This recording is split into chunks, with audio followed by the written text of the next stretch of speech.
चलिए बेटा, अब एक और कंसेप्ट है इसमें, market size and market share variance. इसकी बात कर ले अपन, market size and market share variance. सबसे पहले जब भी मैं सेल्स टीम का इवेल्युएट करने के बारे में सोचूंगा कि मैं अपनी सेल्स टीम को कैसे इवेल्युएट करूं, तो मेरे पास टोटल 4 वेरिएंस है।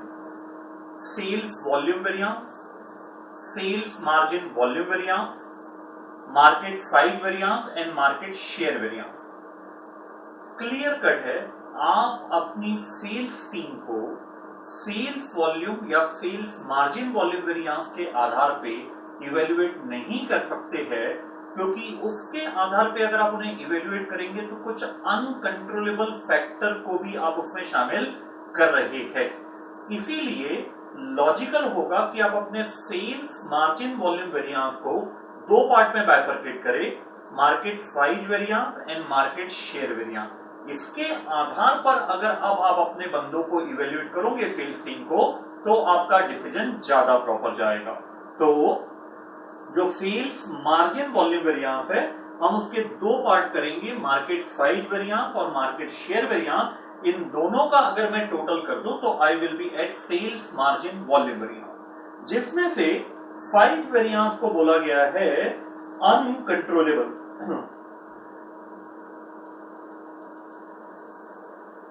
और शेयर वेरिएंस को बोला गया है controllable.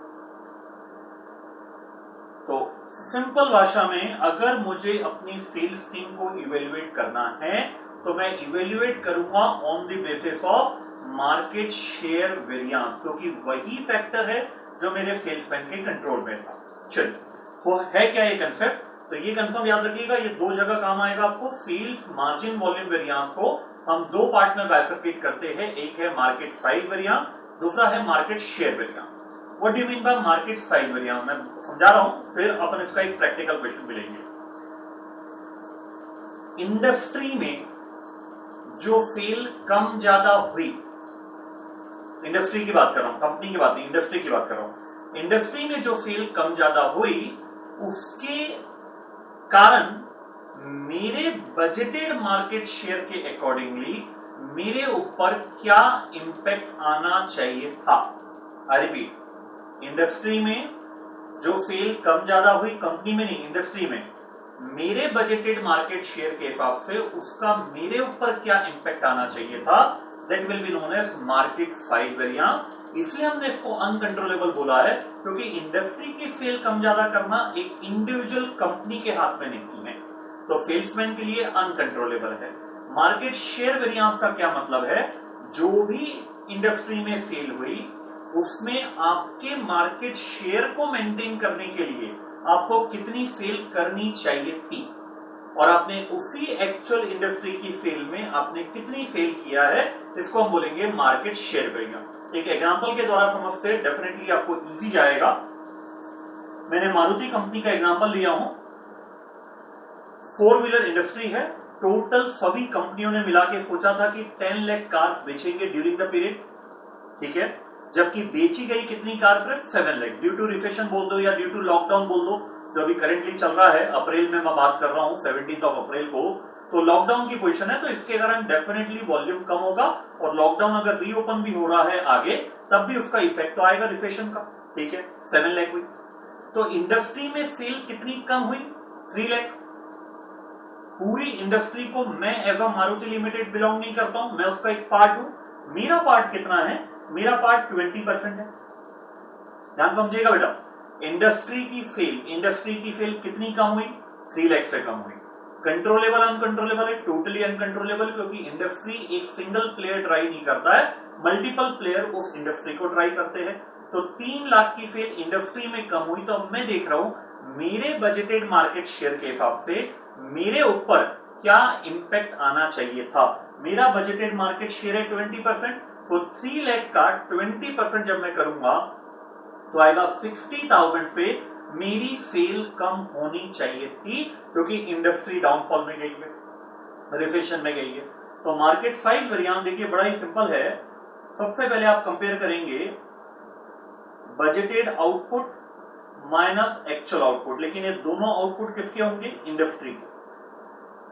10 lakh minus 7 lakh, multiply by इसमें मेरा कितना शेयर होना चाहिए 20%, that is budgeted market share of Maruti limited, budgeted market share of Maruti limited. तो 60,000 यूनिट्स, अभी इसको रुपए में निकालेंगे, 60,000 यूनिट्स का मेरा मार्केट साइज वेरिएंस आया।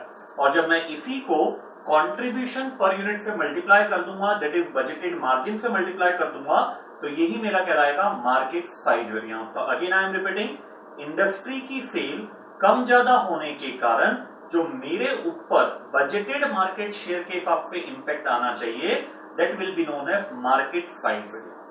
क्लियर है बेटा? चलिए अब मार्केट शेयर वेरिएंस। इंडस्ट्री में सेल कितनी हुई 7 लाख, इंडस्ट्री में सेल 7 लाख हुई, ठीक है। इंडस्ट्री में सेल कम हुई, मान लिया 7 लाख तो हुई, आपका बजटेड मार्केट शेयर कितना है 20%। तो उस डाउनफॉल वाले मार्केट में भी आपकी कम से कम कितनी सेल होनी चाहिए थी 1,40,000 की सेल आपकी कम से कम होनी चाहिए थी 7 लाख मल्टीप्लाई बाय 20%। जबकि उसी 7 लाख में से आप कितनी यूनिट बेच पाए, सिर्फ 1,12,000। तो 7 लाख के पूरे कंप्लीट मार्केट में मारुति लिमिटेड को सोल्ड करना चाहिए था उसके बजटेड मार्केट शेयर के हिसाब से 20%, दैट इज 1,40,000 कार। जबकि उसी 7 लाख में से वो कितनी कार बेच पाया, सिर्फ 1,12,000। इसका मतलब जो बची हुई क्वांटिटी है 28,000 है आई थिंक आंसर, वो क्वांटिटी कहलाएगी मार्केट शेयर वेरिएंस, कि हमारे बंदे ने हमारे मार्केट शेयर को मेंटेन नहीं किया है बल्कि कम कर दिया है। This is the real evaluation of a sales team जो हम मार्केट शेयर वेरिएंस के हिसाब से करें। क्लियर बेटा? तो अगर मैं मार्केट शेयर वेरिएंस निकालूं यहां पे, तो मार्केट शेयर वेरिएंस इज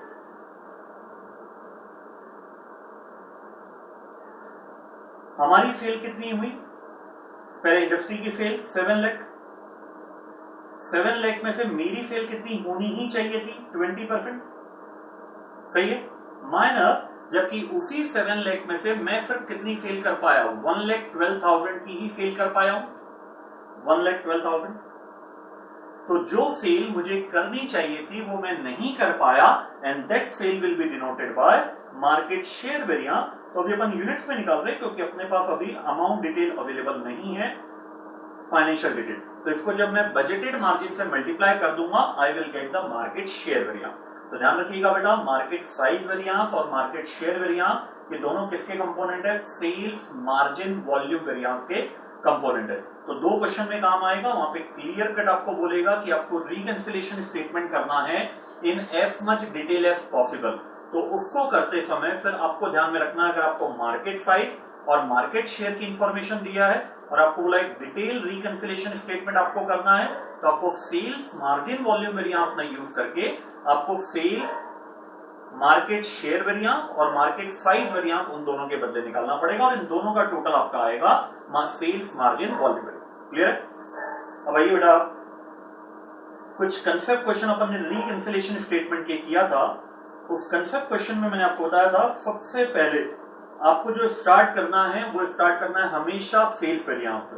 अगर मैं इस रिकंसिलिएशन स्टेटमेंट की बात करूं जो है कंसेप्ट क्वेश्चन नंबर 25, तो इसमें जो समझने वाली बात है, ये 2 डिटेल मैं आपस में कंपेयर कर सकता हूं,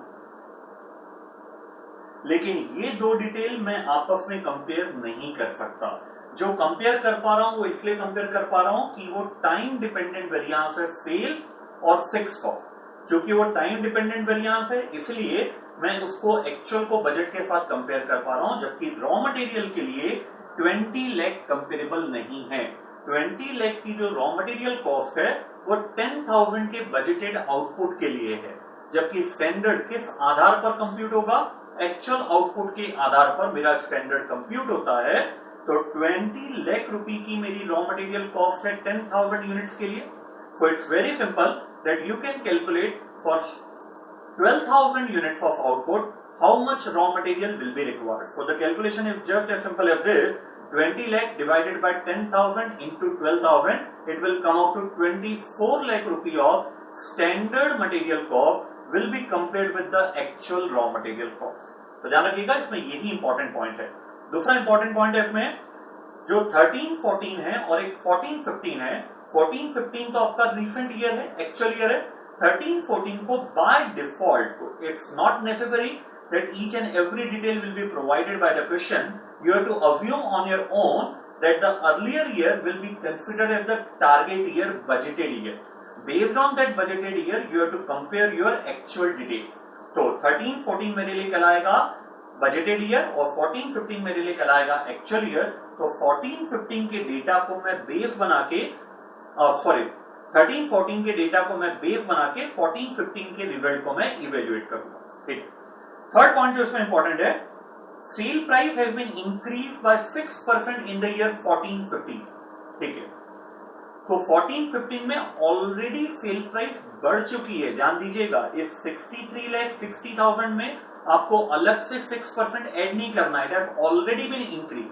तो जब आप कंपैरिजन करेंगे दोनों साल का, तो फॉर एग्जांपल अगर 100 रुपी की सेल प्राइस, आपको अज्यूम नहीं करना है बेटा, फॉर एग्जांपल बोल रहा हूं मैं, 100 रुपी की सेल प्राइस अगर 13-14 में, तो 14-15 में आपने उसी एक यूनिट को 106 रुपी में बेचा.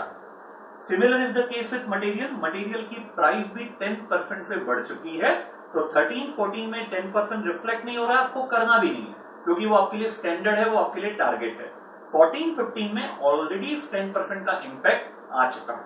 ठीक है, अब एक बहुत अच्छा क्वेश्चन इसी से रिलेटेड था, क्वेश्चन नंबर 27.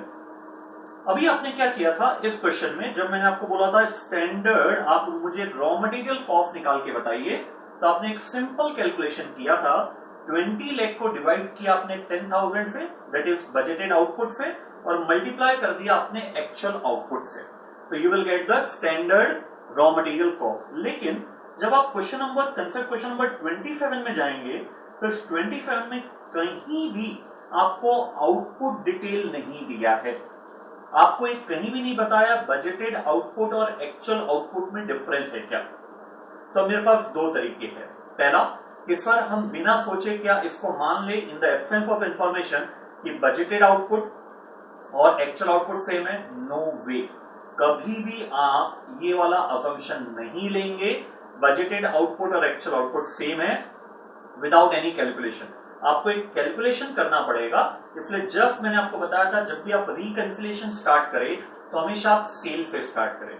सेल्स में एक ऐसा वेरिएंस है जो आपको बताएगा क्या बजटेड आउटपुट और एक्चुअल आउटपुट में डिफरेंस है क्या, और वो वेरिएंस का नाम है sales volume variance. Through sales volume variance we can find out whether there is a difference between the budgeted output and actual output. अब प्रॉब्लम क्या है ये पता लगाना. जो आपको रॉ मटेरियल दिया है ये बजटेड दिया है, लेबर दिया है ये बजटेड दिया है. बजटेड रॉ मटेरियल और बजटेड लेबर कंपेरेबल नहीं है वेरिएंस को कंप्यूट करने के लिए, और स्टैंडर्ड निकालने के लिए हमें ये पता होना चाहिए बजटेड आउटपुट और एक्चुअल आउटपुट में क्या डिफरेंस है. तो देखिए इसको कैसे किया गया, इसका सॉल्यूशन मेरे पास अवेलेबल है, मैंने सेव करके रखा था इसका, तो मैं आपके पास वो शेयर करता हूं.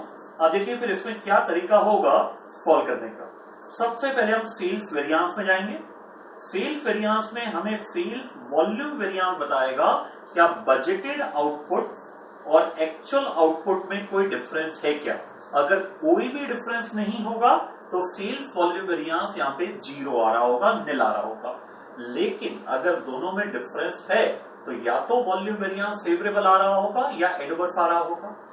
वॉल्यूम वेरिएंस फेवरेबल है, इसका मतलब बजट के कंपैरिजन में मेरा एक्चुअल आउटपुट ज्यादा है, एंड वाइस वर्सा. ठीक है, अब यहाँ पे आप देखिए 10 लाख रुपए का मुझे सेल्स वॉल्यूम वेरिएंस दिया हुआ है, तो मैं बिल्कुल अज्यूम नहीं कर सकता हूं कि बजटेड आउटपुट और एक्चुअल आउटपुट सेम है. तो 10 lakh divided by 40 lakh, it will give you a answer of 25% increase in volume. Volume में 25% का इंक्रीज हुआ है. इसका मतलब रॉ मटेरियल के लिए और लेबर के लिए मैं बजटेड कॉस्ट को कंपेयर नहीं कर सकता हूं एक्चुअल कॉस्ट के साथ. मुझे स्टैंडर्ड निकालने के लिए वॉल्यूम डिटेल पता चाहिए थी. वॉल्यूम यूनिट में तो नहीं दिया है, लेकिन परसेंटेज में जरूर दिया. ठीक है, अब कैसे कन्वर्ट करेंगे जरा ध्यान दीजिए आप. बजटेड रॉ मटेरियल कॉस्ट है मेरे पास 10 लाख रुपए.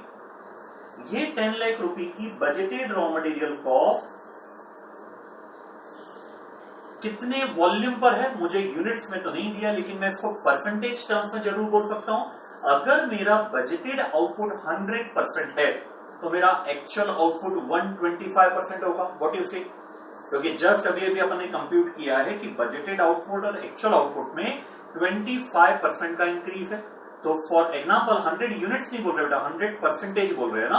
100 यूनिट्स आप अज्यूम करोगे तो कहीं ना कहीं आपको नंबर डिडक्ट करेगा। आप रेशियो में अज्यूम कीजिए 100%। अगर बजटेड आउटपुट मेरा 100% है तो एक्चुअल आउटपुट मेरा 125% है। और वेरिएबल कॉस्ट की दो निशानी होती है या इंडिकेशन होते हैं। पहला, वॉल्यूम के बढ़ने से मेरी वेरिएबल कॉस्ट बढ़ती है, सही बेटा। दूसरा, और जो इंक्रीज होता है कॉस्ट में वो डायरेक्ट प्रपोर्शन में होता है, मतलब जितने परसेंट से मेरा प्रोडक्शन बढ़ेगा उतने ही परसेंट से मेरी वेरिएबल कॉस्ट के हर कंपोनेंट बढ़ेंगे। तो जो 10 लाख रुपी रॉ मटेरियल कॉस्ट है ये 100% बजटेड आउटपुट के लिए है, तो 125% एक्चुअल आउटपुट के लिए कितना, 12,50,000। नहीं दिया यूनिट्स में, जरूरत भी नहीं है अपने को। अगर परसेंटेज टर्म्स में फाइंड आउट हो जाता है तो अपन उसी को बेस बना के आगे पूरा कंप्यूट कर सकते हैं। तो मेरा budgeted raw material cost 10 lakh है, तो मेरा स्टैंडर्ड रॉ मटेरियल कॉस्ट कितना आएगा, 12,50,000। जल्दी से आप बताइए मुझे, लेबर में, labour 20 lakh rupees budgeted labour cost है, तो स्टैंडर्ड लेबर कॉस्ट कितनी है। I am giving you only 30 second बेटा।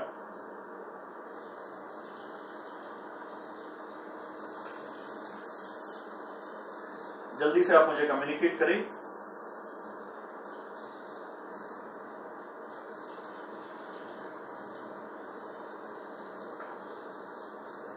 सिंपल, 20 लाख रुपी बजटेड लेबर कॉस्ट है 100% बजटेड आउटपुट के लिए, तो 125% एक्चुअल आउटपुट के लिए लगेगा 25 लाख। चलिए अब मुझे आप फिक्स कॉस्ट बताइए। फिक्स कॉस्ट में चेंज नहीं होगा, क्योंकि वॉल्यूम के कम ज्यादा होने से फिक्स कॉस्ट कभी भी चेंज नहीं होती है। रिकवरी जरूर कम ज्यादा होती है, इनकरेज कभी भी कम ज्यादा नहीं होता, तो ये 5 लाख ही रहेगा। ठीक है बेटा। तो ये कंसेप्ट क्वेश्चन नंबर 27 बड़ा ही अच्छा था, जो दो चीजें हमें बताता है कि always start the reconciliation statement, the very first working should be sales variance. Output नहीं दिया है, आप बिल्कुल उसको दोनों को सेम अज्यूम मत कीजिए। सेल्स वॉल्यूम वेरिएंस आपको बताएगा कि आप बजटेड आउटपुट और एक्चुअल आउटपुट में डिफरेंस है, और अगर डिफरेंस है तो वो डिफरेंस कितने परसेंट का है ये क्लियरली कम्युनिकेट होगा। ठीक है, चलिए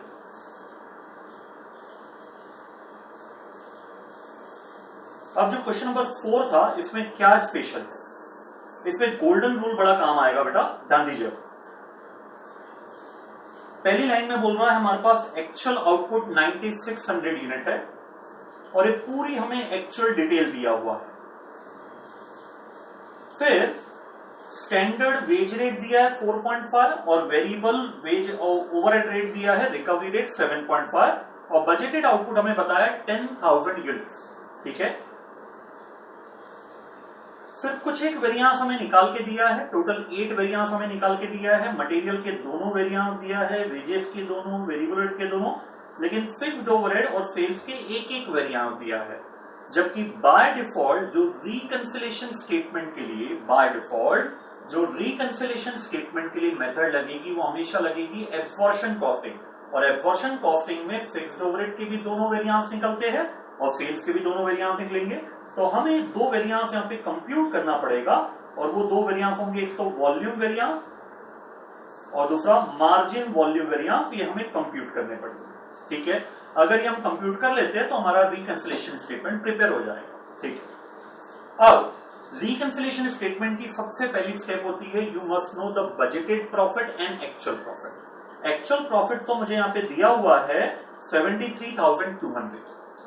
जब तक मेरा बजटेड प्रॉफिट नहीं निकलेगा तब तक मैं रिकंसिलिएशन स्टार्ट नहीं कर सकता हूं। तो अब ध्यान दीजिए, एक्चुअल आउटपुट तो दिया है आपको 9600, बजटेड आउटपुट दिया है 10,000। तो first of all you should compute the budgeted profit, और बजटेड प्रॉफिट को कंप्यूट करने के लिए आपको बजट बनाना पड़ेगा। तो देखिए रिक्वायरमेंट पार्ट, पेपर पैटर्न बहुत अच्छे से इसने यहाँ पे दिया है। पहला जो रिक्वायरमेंट पार्ट है उसने खुद ही पूछ लिया आप ओरिजिनल बजट बनाइए। अगर ये नहीं भी बोलता तो भी मुझे रिकंसिलिएशन स्टेटमेंट जो मेरा सेकंड पार्ट है उसके लिए मुझे ओरिजिनल बजट बनाना होता। अब सबसे इंपॉर्टेंट पॉइंट है, आप बजटेड रॉ मटेरियल कॉस्ट निकालोगे कैसे। अब ध्यान दीजिएगा, मैंने आपको बताया था कहीं भी आपको अगर कोई भी वे नहीं दिखता है क्वेश्चन करते समय, कभी आप स्टक हो जाओ कोई भी चीज में, आप हमेशा वो स्टेटमेंट बनाइए और वर्किंग स्टार्ट कर दीजिए, डेफिनेटली आपको वे मिलेगा। क्या बोलना चाह रहा हूं, देखिए इसके सॉल्यूशन में आप क्वेश्चन नंबर 4 का जो सॉल्यूशन है,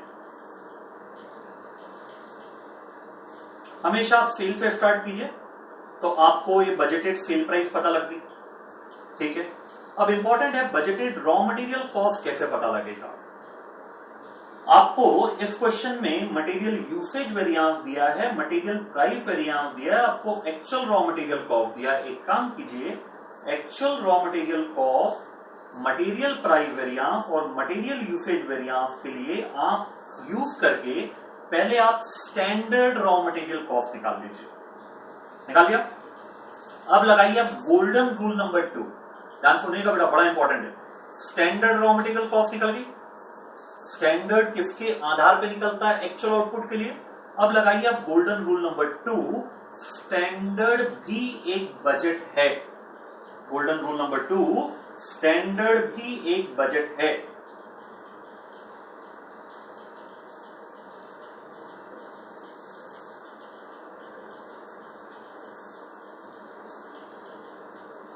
ये रहा गोल्डन रूल नंबर 2, स्टैंडर्ड भी एक बजट ही है। तो जो स्टैंडर्ड रॉ मटेरियल कॉस्ट आपकी आ रही है वो भी तो एक बजट है। तो स्टैंडर्ड रॉ मटेरियल कॉस्ट आपकी कितने रुपए आई भाई? स्टैंडर्ड रॉ मटेरियल कॉस्ट आई 57,600। ये 57,600 भी एक बजट है। ये बजट कितने आउटपुट के लिए? 9600 यूनिट के लिए, तो 10,000 के लिए कितना? तो देखिए स्टार्ट हो चुका है बेटा ना, गोल्डन रूल को अप्लाई करना स्टार्ट हो चुका है। अगर वो आपको सेकंड वाला गोल्डन रूल नहीं पता होगा तो कहीं ना कहीं फिर आपको इस क्वेश्चन में प्रॉब्लम आती है। तो स्टैंडर्ड भी एक बजट है, तो एक काम करिए, पहले आप स्टैंडर्ड निकाल लीजिए, वो भी एक बजट है। वो बजट कितने यूनिट के लिए है? Actual output, that is 9600 unit, तो 10,000 के लिए कितना? तो इसका सबसे इंपॉर्टेंट पॉइंट इस क्वेश्चन का यही था। अब मूव करते हैं नेक्स्ट क्वेश्चन की तरफ। क्वेश्चन नंबर 5 में क्या स्पेशल है, चलिए देखिए।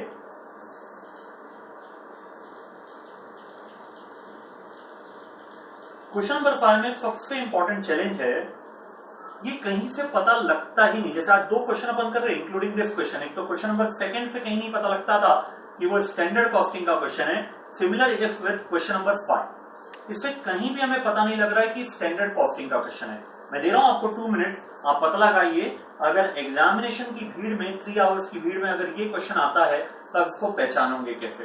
क्योंकि मैं बार बार आपको कम्युनिकेट करता हूं, इट्स वेरी इजी। जब वो चैप्टर स्टार्ट होता है तो आप ये मान के चलते हैं स्टैंडर्ड कॉस्टिंग का क्वेश्चन है, उसमें रिकैंसिलेशन का क्वेश्चन है, फ्लो रहता है। लेकिन जब यही क्वेश्चन एग्जामिनेशन में आते हैं तो पहला चैलेंज आता है पहचान कौन।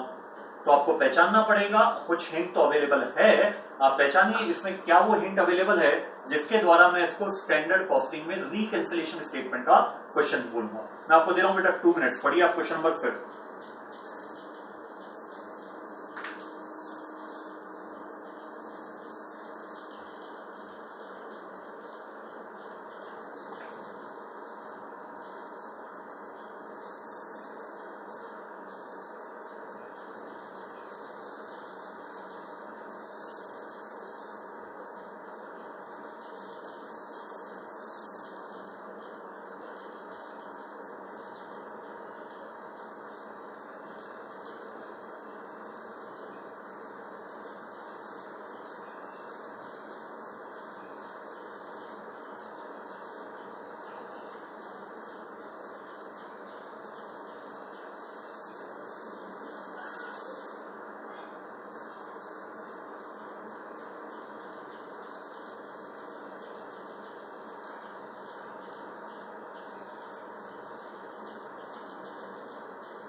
बताइए वो कौन सी हिंट है इस क्वेश्चन में कि आप इसे स्टैंडर्ड कॉस्टिंग में रिकैंसिलेशन का क्वेश्चन मानेंगे, और वो है रिक्वायरमेंट पार्ट। रिक्वायरमेंट पार्ट में हमें बोला है आप हमें बताइए कि चेंज इन प्रॉफिट में हर फैक्टर ने कितना कितना कंट्रीब्यूट किया। Change in profit means budgeted profit और एक्चुअल प्रॉफिट में जो चेंज आया उसमें किस किस फैक्टर ने कितना कितना कंट्रीब्यूट किया। तो एक प्रकार से आपको यहाँ पे रिकैंसिलेशन स्टेटमेंट ना देकर उसका मीनिंग दिया है, और आपके पूरे सिलेबस में चेंज जो प्रॉफिट में आ रहा है उसके पीछे कौन कौन से फैक्टर रिस्पॉन्सिबल है, इसके लिए सिर्फ एक ही concept available in your complete syllabus, and that is reconciliation statement under standard costing. तो ये इंपॉर्टेंट चैलेंज था क्वेश्चन नंबर 5 में। अब मैं आऊं क्वेश्चन नंबर 6 में। क्वेश्चन नंबर 6 में सबसे इंपॉर्टेंट पार्ट है, यहां पे वेरियांस आपको पूरे निकाल के दिया है। जरा चेक कीजिए आप क्वेश्चन नंबर 6 में वेरियांस आपको यहाँ पे पूरे निकाल के दिया है। आपको यहाँ पे बेसिक इनपुट डिटेल पता लगाना है। तो इस क्वेश्चन में एक अकेला इंपॉर्टेंट पॉइंट है और वो ये है कि जो सेल्स वॉल्यूम वेरियांस आपको यहाँ पे नजर आ रहा है 4000 रुपी एडवर्स, और एडवर्स का सिंबल याद रखिएगा बेटा, यहाँ पे बहुत इंपॉर्टेंस रहेगा सिंबल का, क्योंकि रिवर्स वर्किंग क्वेश्चन है। तो वेरियांस का जो यहाँ पे सिंबल होगा एडवर्स का सेल्स में, वो होगा पॉजिटिव। सेल्स वॉल्यूम वेरियांस जो नजर आ रहा है आपको, एक्चुअली ये सेल्स वॉल्यूम वेरियांस नहीं है। ये लिखेगा मत बेटा, क्वेश्चन में नहीं दिया और वो देगा भी नहीं, ये अंडरस्टूड है, मैं समझाने के लिए लिख रहा हूं। ये actually sales margin volume variance है। अब इंपॉर्टेंट चीज है, आपको कैसे क्लिक होगा कि सेल्स मार्जिन वॉल्यूम वेरियांस है, क्योंकि क्वेश्चन ने कहीं भी इसको मेंशन नहीं किया है। कैसे पता लगेगा, सोचिए। How it can be identified that it is sales margin volume variance? मैं दे रहा हूं बेटा आपको समय, सोचिए आप कैसे पता लगेगा।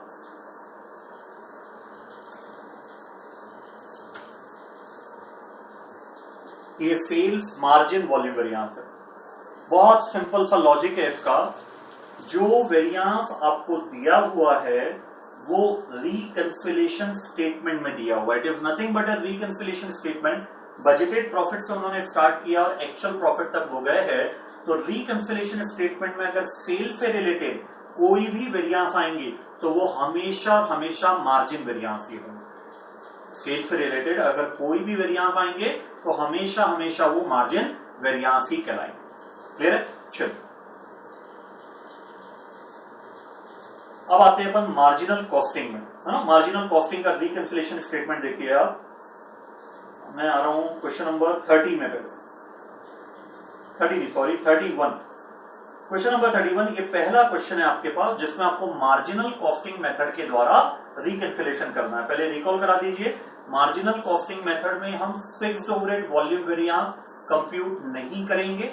सेकंड है, जब हम सेल्स मार्जिन वॉल्यूम वेरियांस निकालेंगे तो हम सेल्स वॉल्यूम वेरियांस को मल्टीप्लाई करेंगे बजटेड पीवीआर के साथ, ना कि बजटेड एनपी रेशियो के साथ। ये दो डिफरेंस जब मैं एब्जॉर्प्शन कॉस्टिंग रिकंसिलिएशन से शिफ्ट हो रहा हूं मार्जिनल कॉस्टिंग रिकंसिलिएशन। देखिए इसमें सेल्स 2 लाख से 1,65,000 यूनिट हुई।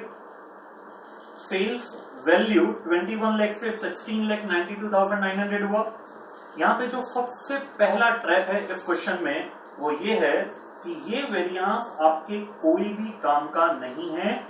1,91,850। नाउ द क्वेश्चन इज, क्यों ये काम का नहीं है 1,91,850? जवाब दीजिए। तो ज्यादा नहीं पढ़ना बेटा, इसी लाइन से पढ़ के आप बता सकते हो, आपको ज्यादा आगे क्वेश्चन पढ़ने की जरूरत नहीं है। 1,91,850 मेरे क्यों काम का नहीं है? क्योंकि ये निकाला गया है एक्चुअल को बजट के साथ कंपेयर करके, और वेरिएबल कॉस्ट में कभी भी हम बजट से कंपैरिजन नहीं करते वेरियांस के लिए, हम हमेशा स्टैंडर्ड से कंपैरिजन करते हैं। एक बहुत बड़ा ट्रैप था क्वेश्चन में यहाँ पे कि ये चीज दिया है। सेकंड, जैसा मैंने आपको बताया हूं कि ये जो करना है आपको मार्जिनल कॉस्टिंग अप्रोच के द्वारा करना है, ठीक है। थर्ड इंपॉर्टेंट चीज जो इस क्वेश्चन में, दो इंपॉर्टेंट चीज होगी। पहला, जो वेरिएबल कॉस्ट का वेरियांस दिया वो नहीं एक्सेप्ट कर सकते क्योंकि वो बजट को एक्चुअल के साथ कंपेयर करके दिया है, जबकि हमें स्टैंडर्ड को कंपेयर करना है। और स्टैंडर्ड बहुत इजीली निकल जाएगा बेटा। 12,66,000 रुपए की वेरिएबल कॉस्ट है 2 लाख यूनिट के लिए, तो एक्चुअल आउटपुट 165 के लिए कितना? इस सिंपल है, ठीक है। मेन था वो ट्रैप में नहीं फंसना है। फिर क्वेश्चन एक लाइन दिया, in as much detail as possible. चलो याद कीजिए, लास्ट हाफ एन आवर में मैंने आपको एक चीज बता चुका हूं, in as much detail as possible का क्या मतलब हो सकता है रिकंसिलिएशन स्टेटमेंट में। क्या रिकंसिलिएशन स्टेटमेंट में सेल्स मार्जिन वॉल्यूम वेरियांस आता है? जी हां, आता है। इस क्वेश्चन में आपको सेल्स मार्जिन वॉल्यूम वेरियांस ना लिख के उसके दो बाइफर्केशन लिखना है। क्यों दो बाइफर्केशन लिखना है? ये लास्ट जो वर्ड्स है ना, in as much detail as possible, this are indicating that you don't have to write the sales margin volume variance, you have to bifurcate the sales margin volume variance into two parts, market share variance और market size variance. और उसके लिए information आपको यहाँ पे दिया हुआ है कि budgeted output of industry 4 lakh है, जबकि एक्चुअल आउटपुट ऑफ इंडस्ट्री 3,75,000। तो तीन चीजें इंपॉर्टेंट है इस क्वेश्चन में। सबसे पहला, we have to use the marginal costing technique approach, in which there are two difference as compared to absorption costing. The very first difference is fixed overhead volume variance will not appear. The second difference is whenever we are calculating the sales margin volume variance, we have to use the PVR, not the NP ratio. Okay, this is the very first point. Second point, there is a trap in the question related to variable cost. You don't have to accept the variance given in the question because it has been computed through comparing the actual detail with the budgeted one. While we are supposed to calculate the variable cost variance by comparing the actual detail with the standard one. And the third and the most important point from my viewpoint is the last few words in as much detail as possible. It indicates that while making a reconciliation statement, we don't have to write the sales margin volume variance. Instead of sales margin volume variance, we have to find out the two bifurcation related to the volume variance. The very first one is market size variance and the other one is market share variance. Clear? ये हो गया आपका marginal costing का reconciliation. अब एक last reconciliation statement अपन करते हैं, फिर एक और इंपॉर्टेंट टॉपिक में अपन इसमें चलेंगे जो है planning and operational variance. Question number 37 ये मई 2018 का क्वेश्चन है। इस क्वेश्चन में आपको यहां पर traditional approach, that is conventional approach, that is absorption costing से तो रिकंसिलेशन करना ही करना है, मार्जिनल कॉस्टिंग से भी रिकंसिलेशन करना है, वो मैं रिवाइज नहीं करा रहा हूं। इस क्वेश्चन में अगर कुछ नया है तो वो है रेलिवेंट कॉस्टिंग के थ्रू रिकंसिलेशन कराना। और जस्ट आपने फर्स्ट हाफ में देखा था कि मार्जिनल और रेलिवेंट में अगर कोई डिफरेंस है तो सिर्फ वो है अवेलेबिलिटी ऑफ की फैक्टर।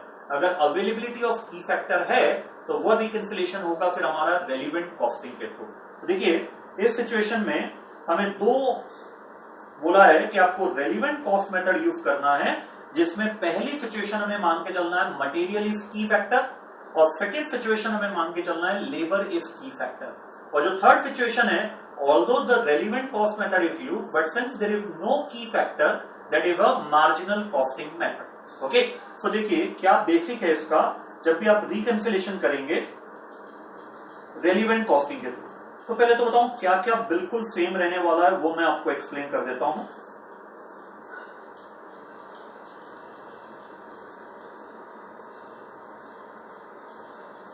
अगर आप रेलिवेंट कॉस्टिंग मेथड भी कर रहे हैं तो भी क्या क्या चीज सेम रहेगी। सबसे पहले तो वेरिएबल कॉस्ट से रिलेटेड टोटल फिक्स वेरिएंस में कोई भी अंतर नहीं पड़ना है, चाहे एब्जॉर्प्शन कॉस्टिंग हो, चाहे मार्जिनल कॉस्टिंग हो, चाहे रेलिवेंट कॉस्टिंग हो।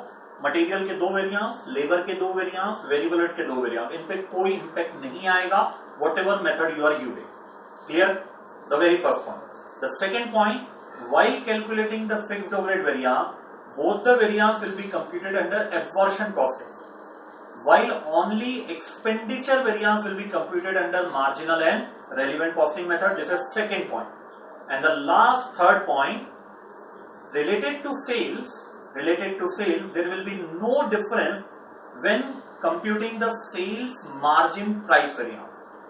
Sales margin price variance तीनों ही मेथड में बिल्कुल सेम रहेगा। अब मैं आ रहा हूं सेल्स मार्जिन वॉल्यूम वेरिएंस में।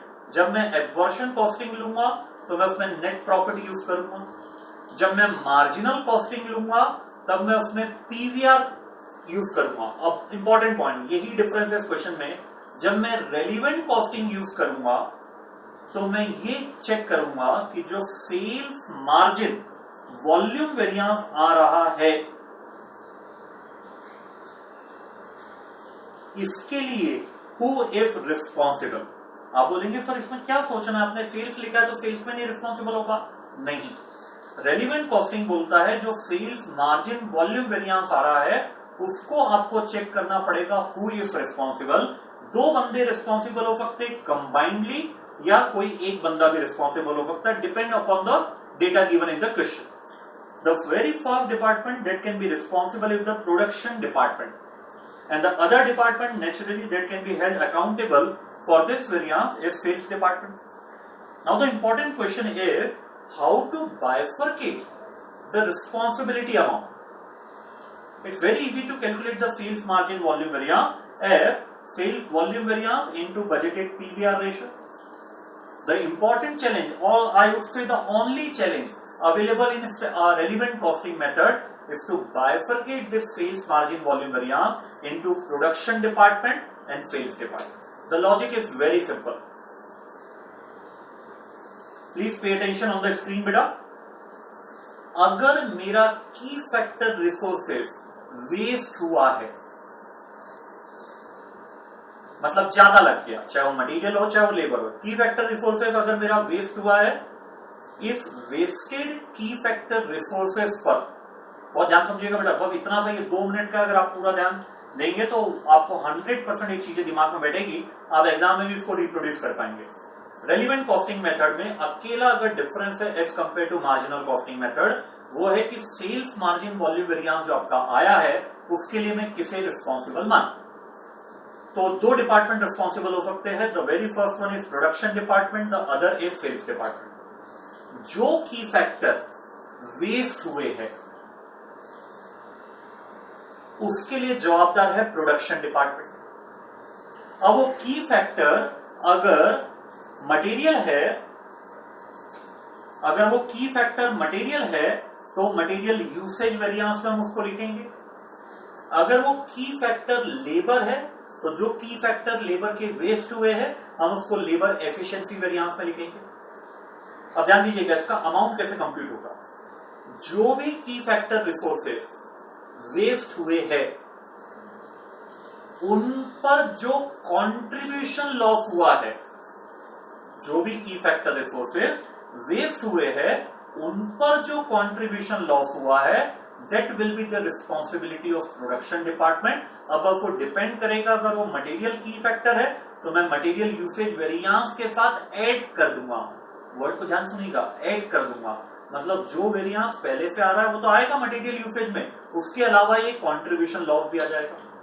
लेकिन जो की फैक्टर रिसोर्सेज अनयूटिलाइज्ड है उसके लिए प्रोडक्शन डिपार्टमेंट को जवाबदार नहीं मानेंगे, क्योंकि सेल्स टीम ने अपनी कम्युनिकेट किया ही नहीं होगा डिमांड, जिसके कारण प्रोडक्शन टीम मेरा उसका प्रोडक्शन नहीं कर पाई, तो सेल्स डिपार्टमेंट रिस्पॉन्सिबल होगा. अमाउंट कैलकुलेट करने का तरीका बिल्कुल वही कि जो की फैक्टर रिसोर्सेज, साथ में बोलिएगा बेटा, जो की फैक्टर रिसोर्सेज अनयूटिलाइज्ड है उन अनयूटिलाइज्ड की फैक्टर रिसोर्सेज पर जो मुझे कंट्रीब्यूशन लॉस हुआ है, उन अनयूटिलाइज्ड की फैक्टर पर जो मुझे कंट्रीब्यूशन लॉस हुआ है, that will be the responsibility of sales department. उम्मीद है लगभग आपको 50% आया होगा. अभी अपन ने थ्योरेटिकल करा है, अब एक काम करते हैं, इसको अपन प्रैक्टिकल करके देखते हैं कि एक्चुअली कैलकुलेट कैसे होगा.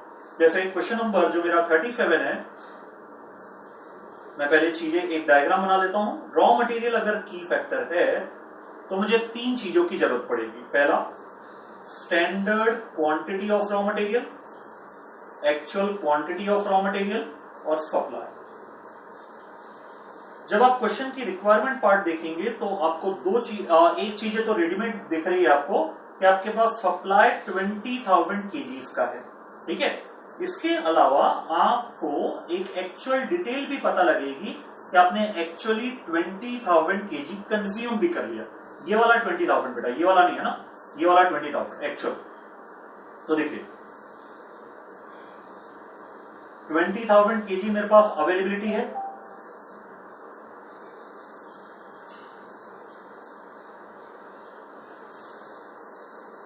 मैंने यूटिलाइज भी 20,000 कर लिया हूं, ठीक है. स्टैंडर्ड क्वांटिटी निकलती है एक्चुअल आउटपुट के आधार पे. तो अब देखिए 20,000 kg, ये वाला 20,000, ध्यान दीजिएगा बेटा, थोड़ा कंफ्यूजन इधर. ये 20,000 kg लगता है 2,000 यूनिट को मैन्युफैक्चर करने के लिए. 20,000 kg of raw material are required to manufacture 2,000 unit. So standard निकलता है एक्चुअल आउटपुट के आधार पे. तो एक्चुअल आउटपुट मेरा 1800 है, तो डिवाइड कीजिए.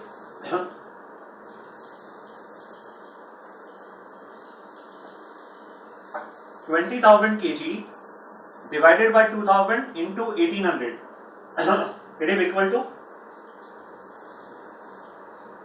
18,000. ये आ गया स्टैंडर्ड, ठीक है। अब एक और काम करें, आप हाथ क्या निकाल लीजिए, कॉन्ट्रीब्यूशन पर केजी ऑफ रॉ मटेरियल। तो जब आप चेक करेंगे तो कॉन्ट्रीब्यूशन पर यूनिट आ रहा है यहाँ पे 80 रुपी, कॉन्ट्रीब्यूशन पर यूनिट आ रहा है 80 rupee divided by 10 kg of raw material, तो ये आ रहा है ₹8, ठीक है। तो कॉन्ट्रीब्यूशन पर KG of raw material is ₹8। अब ध्यान दीजिएगा, इन दोनों के डिफरेंस को मैं क्या बोलूंगा, की फैक्टर वेस्टेड और की फैक्टर अनयूटिलाइज। डेफिनेटली की फैक्टर वेस्टेड कितना, 2000 kg, सही। इन दोनों के डिफरेंस को मैं बोलूंगा की फैक्टर अनयूटिलाइज, जो आपको यहां पे निल नजर आ रहा है। इसका मतलब की फैक्टर अगर अनयूटिलाइज निल है, इसका मतलब सेल्स डिपार्टमेंट की फैक्टर के रिसोर्सेज के लिए रिस्पॉन्सिबल नहीं है। कितना की फैक्टर रिसोर्सेज वेस्ट हुआ है, 2000 kg। इस 2000 kg के लिए कौन रिस्पॉन्सिबल है, production department. Production department responsible है। तो थॉट क्या होगी इसमें, इन 2000 kg पर जो हमें कॉन्ट्रीब्यूशन लॉस हुआ है 8 रुपी पर केजी के हिसाब से, इसकी रिस्पॉन्सिबिलिटी हम फिक्स करेंगे प्रोडक्शन डिपार्टमेंट की। और सिंस यह रॉ मटेरियल का की फैक्टर है, इसलिए जो भी हमारा रॉ मटेरियल का यूसेज वेरिएंस आ रहा होगा उसके साथ हम 2000 इंटू 8 16,000 रुपी भी कॉन्ट्रीब्यूशन लॉस के रूप में फिल कर देंगे। तो in other words, raw material अगर की फैक्टर है तो इस सिचुएशन में सेल्स डिपार्टमेंट की रिस्पॉन्सिबिलिटी वॉल्यूम से रिलेटेड कुछ भी नहीं है, क्योंकि अगर उसने 1800 से यूनिट ज्यादा भी बोला होता तो भी प्रोडक्शन डिपार्टमेंट प्रोड्यूस ही नहीं कर पाता, क्योंकि जो सप्लाई था वो पूरा सप्लाई 1800 यूनिट्स को मैन्युफैक्चर करने में कंज्यूम हो चुका है। क्लियर है? तो अब मैं आपको समझ दे रहा हूं बेटा। अब आप मुझे लेबर से रिलेटेड बताइए। लेबर का जब आप कैलकुलेशन करेंगे, पहले मैं कुछ इजी बता देता हूं आपको। लेबर का जब आप कैलकुलेशन करेंगे तो उसमें कॉन्ट्रीब्यूशन पर लेबर आवर आएगा ₹10। ये बड़ा सिंपल है। तो अब फिर वो तीन चीजें निकालिए, स्टैंडर्ड आवर, एक्चुअल आवर्स और सप्लाई। और मुझे बताइए, और इस सिचुएशन में अगर लेबर की फैक्टर है तो दोनों ही डिपार्टमेंट रिस्पॉन्सिबल है, सेल्स डिपार्टमेंट भी और प्रोडक्शन डिपार्टमेंट भी, बस उनका क्वांटम अलग अलग है। तो ये क्वेश्चन आपके सामने है, मई 2018 का क्वेश्चन है, 20 मार्क्स का एक क्वेश्चन पूछा गया था। अब आप यहाँ की डिटेल, और आपके पास ये डिटेल आपको लगेगी, लेबर आवर्स आपके पास 16,000 अवेलेबल है। अवेलेबिलिटी कितनी लेबर आवर्स की, 16,000। मैं समझ दे रहा हूं आपको, ये डिटेल आपके पास अवेलेबल है। आप मुझे कैलकुलेट करके बताइए, प्रोडक्शन डिपार्टमेंट कितने रुपए के लिए रिस्पॉन्सिबल माना जाएगा और सेल्स डिपार्टमेंट कितने रिस्पॉन्सिबल। खोने के लिए कुछ भी नहीं है बेटा, कोशिश कीजिए। जब आप ट्राई करते हैं तभी आप सीखते हैं, जब तक आप ट्राई नहीं करेंगे सीखेंगे भी नहीं। रफ में करना है, कोई इश्यू नहीं। 2 मिनट्स दे रहा हूं मैं, 2 से 3 मिनट्स।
चलिए बेटा, क्या आंसर रहा आपका, बताइए मुझे आप। सबसे पहले तो आपने स्टैंडर्ड आवर्स मेरे ख्याल से कंप्यूट करा होगा, एंड स्टैंडर्ड आवर्स इज 14,400। कैसे? 1800 यूनिट्स को मैन्युफैक्चर करने के लिए 8 पर आवर के हिसाब से आपके 14,400 आवर्स लगने चाहिए थे, जबकि एक्चुअली लगे हैं 14,800 और आपके पास अवेलेबल थे 16,000। तो जो 400 आवर वेस्ट हुए हैं, it is the responsibility of production department, और प्रोडक्शन डिपार्टमेंट हमें 10 रुपी की रेट से 4,000 रुपी का लॉस बियर करेगा। जबकि जो अनयूटिलाइज हमारे लेबर आवर्स है वो 1200 है, इसके लिए प्रोडक्शन डिपार्टमेंट को आप रिस्पॉन्सिबल नहीं मान सकते, क्योंकि जब तक उनको डिमांड कम्युनिकेट ही नहीं होगी वो प्रोडक्शन ही नहीं करेंगे, और सेल्स डिपार्टमेंट ने कम्युनिकेट नहीं किया होगा डिमांड, क्योंकि वो मार्केट में यूनिट नहीं बेच पा रहा होगा। तो 1200 into ₹10, that is contribution per labour hour. So 12,000 के लिए रिस्पॉन्सिबल माना जाएगा मेरा सेल्स डिपार्टमेंट। क्लियर है? चलिए, तो ये वो आपका रेलिवेंट कॉस्टिंग में क्या चेंज आता है। अब अपन आते हैं प्लानिंग एंड ऑपरेशनल वेरिएंस। एक बड़ा important discussion, planning and operational variance. अभी अगर नवंबर 2019 तक की बात करूं तो ये चीज आपको 2 बार पूछी जा चुकी है, 2 अटेम्प्ट में, प्लानिंग एंड ऑपरेशनल वेरिएंस। सबसे पहले प्लानिंग वेरिएंस अनकंट्रोलेबल होता है, मतलब उसके लिए आप किसी को क्रेडिट या किसी की रिस्पॉन्सिबिलिटी आप फिक्स नहीं कर सकते, जबकि operational variance is a controllable one, मतलब वो चीजों का क्रेडिट या रिस्पॉन्सिबिलिटी बिल्कुल फिक्स की जा सकती है। होता क्या है एक्चुअली, देखिए ये कंसेप्ट इमर्ज क्यों हुआ, प्लानिंग एंड ऑपरेशनल वेरिएंस। आप वेरिएंस निकालते एट द ईयर एंड, और उसके लिए जो बजट बनाया गया था वो पूरे 12 मंथ्स पहले बनाया गया था, मतलब ईयर स्टार्ट होने से भी पहले एक्चुअली आप देखेंगे तो उसका बजट बन चुका था।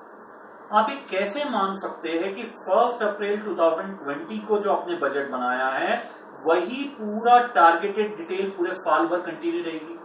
मार्केट इतना वोलेटाइल है कि आप इतना लंबा फ्यूचर प्रिडिक्ट नहीं कर सकते, फिर भी अकाउंटिंग पर्पस के लिए आप करते हो। तो एक्चुअल डिटेल में एक्चुअल मार्केट कंडीशन रिफ्लेक्ट हो रही है, जबकि जो बजट है उसमें सिर्फ उस दिन तक की रियलिटी है।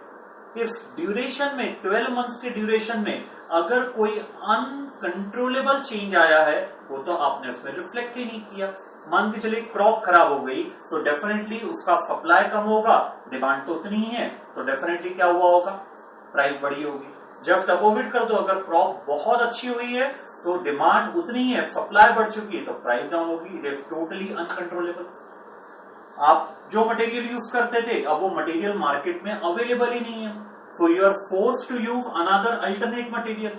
अब आप अल्टरनेट मटेरियल यूज करेंगे तो डेफिनेटली उसमें आपका जो इनपुट आउटपुट रेशियो है, एक आउटपुट के लिए मुझे कितना इनपुट लगना चाहिए वो चेंज होगा, दैट इज अनकंट्रोलेबल। तो ये बहुत रियलिस्टिक वेरिएंस है कि जब भी आप किसी की रिस्पॉन्सिबिलिटी फिक्स करो तो आप वेरिएंस के लिए रिस्पॉन्सिबिलिटी फिक्स मत करो, आप उस वेरिएंस में controllable portion that is operational variance के लिए आपको रिस्पॉन्सिबिलिटी फिक्स करना है। तो मैं 2 पार्ट में बाइफरकेट करूंगा अपने वेरिएंस को, प्लानिंग वेरिएंस और ऑपरेशनल वेरिएंस। जब भी मैं प्लानिंग वेरिएंस निकालूंगा सबसे पहले आपको ये चीजें लिखना ही है।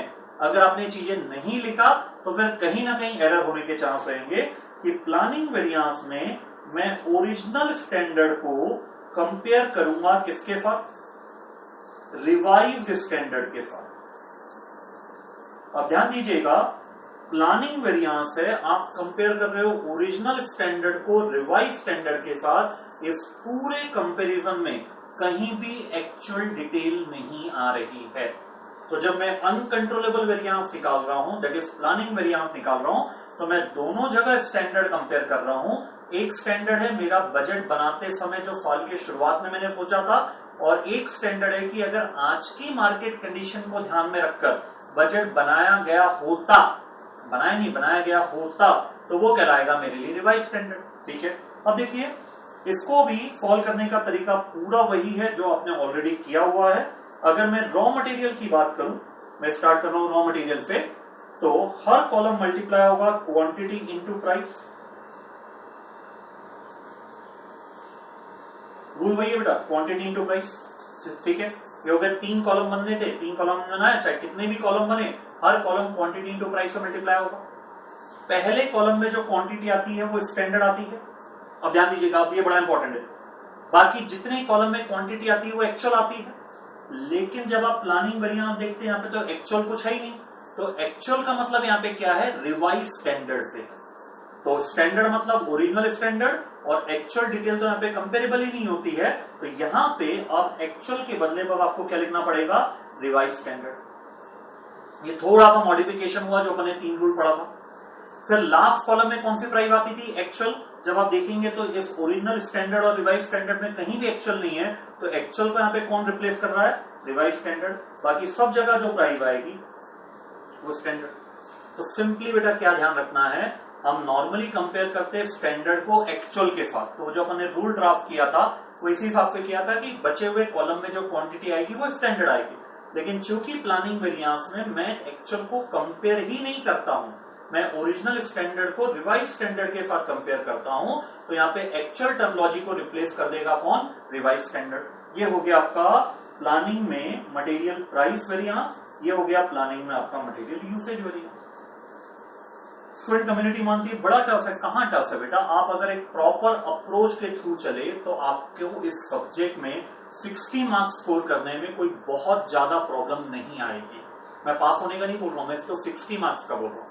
फिर वो आपके ऊपर है कि आपने कितनी प्रैक्टिस किया। फिर 70, 80 भी बहुत सारे स्टूडेंट जाते हैं ये सब्जेक्ट में, और एक्सेप्शनली कोई 90 प्लस जाता है। तो ये हो गया आपका, ठीक है। अब जब आप ऑपरेशनल वेरिएंस देख रहे हो, मतलब कंट्रोलेबल वेरिएंस देख रहे हो, तो आप वहां पे देखिए स्टैंडर्ड तो कंपेयर हो रहा है, लेकिन वो स्टैंडर्ड ओरिजिनल वाला नहीं है, वो स्टैंडर्ड है रिवाइज स्टैंडर्ड। अब मैं रिवाइज स्टैंडर्ड को कंपेयर करूंगा किसके साथ, एक्चुअल के साथ। I will compare the revise standard with the actual one. तो ध्यान रखिए, जब भी आपको उसका वेरिएंस आए, सबसे पहले आप ये चीज देखिए कि आप कंपेयर क्या क्या कर रहे हैं। अब मैं कंपेयर कर रहा हूं रिवाइज स्टैंडर्ड को, मैं कंपेयर कर रहा हूं एक्चुअल के साथ। तो अब ध्यान दीजिएगा, ऑपरेशनल वेरिएंस निकालते समय अब जब भी स्टैंडर्ड की बात होगी, वो स्टैंडर्ड होगा रिवाइज स्टैंडर्ड, है ना, और एक्चुअल तो जो है वो है। तो देखिए, अगर इसमें मुझे कॉलम बनाने हैं तो कैसे कॉलम बनेंगे, पहले तो हर column quantity into price, quantity into price, quantity into price. पहले कॉलम में जो क्वांटिटी आएगी, आप ध्यान रखिएगा, यहाँ पे स्टैंडर्ड नहीं है, हम रिवाइज स्टैंडर्ड को कंपेयर कर रहे हैं किसके साथ, एक्चुअल के साथ। तो ये कहलाएगा रिवाइज स्टैंडर्ड क्वांटिटी, बाकी सभी जगह एक्चुअल क्वांटिटी। लास्ट कॉलम में एक्चुअल प्राइस, और बाकी सब जगह अपन स्टैंडर्ड लिखते हैं, और स्टैंडर्ड यहां पर रिवाइज स्टैंडर्ड है, ना कि एक्चुअल है। तो ये आ गया रिवाइज स्टैंडर्ड प्राइस। तो कंपैरिजन बड़ा आसान है बेटा, ये वही मटेरियल यूसेज वेरिएंस, ये मटेरियल प्राइस, ऐसा सिंपल है, ठीक है। तो अब इसके अपन प्रैक्टिस करते हैं क्वेश्चन वाइज, तो ज्यादा इजी जाएगा आपको ये।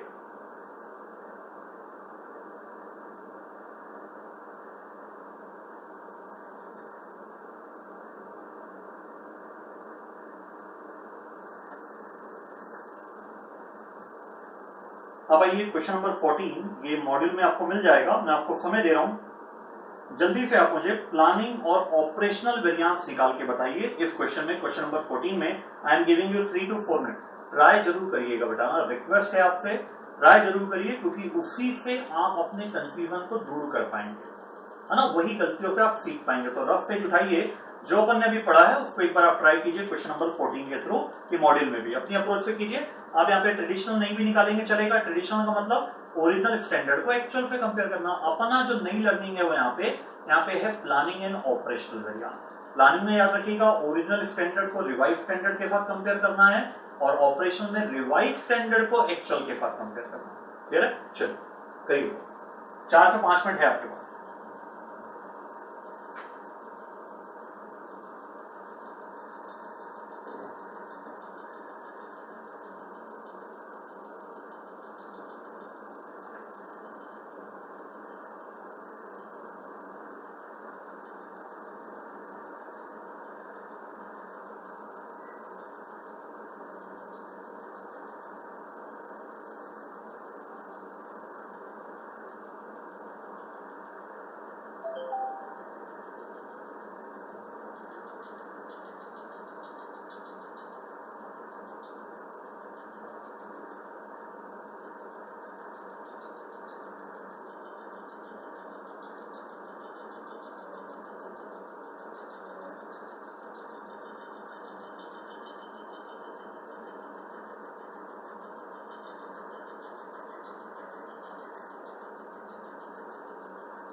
चलिए बेटा, क्या सॉल्व किया आपने बताइए इसमें। देखिए सिंपल, ओरिजिनल स्टैंडर्ड को आपको कंपेयर करना है रिवाइज स्टैंडर्ड के साथ, है ना। तो सबसे पहले आप ओरिजिनल स्टैंडर्ड की बात करेंगे।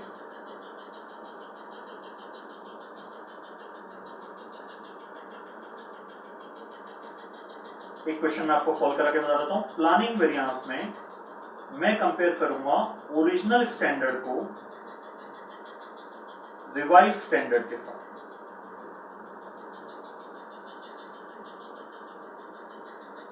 ठीक है, हर column quantity into price, quantity into price, quantity into price.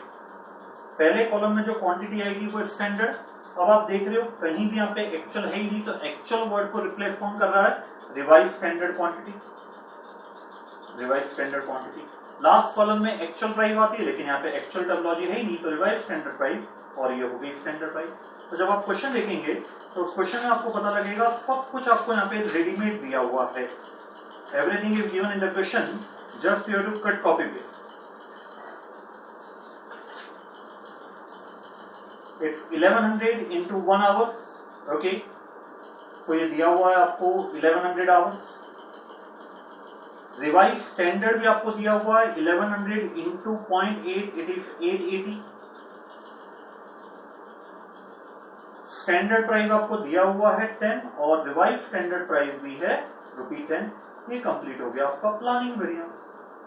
कुछ भी नहीं है बेटा, trust me, it's very simple. बस अगर आपकी अप्रोच अगर प्रॉपर है तो आपको ये पेपर दिक्कत नहीं देगा। इस चैप्टर की तो मैं बात ही नहीं कर रहा हूं, ये पेपर दिक्कत नहीं देगा। अब अगर मैं ऑपरेशनल की बात करूं तो ऑपरेशनल में मैं क्या दो चीजें कंपेयर करता हूं? रिवाइज स्टैंडर्ड को मैं कंपेयर करता हूं एक्चुअल के साथ।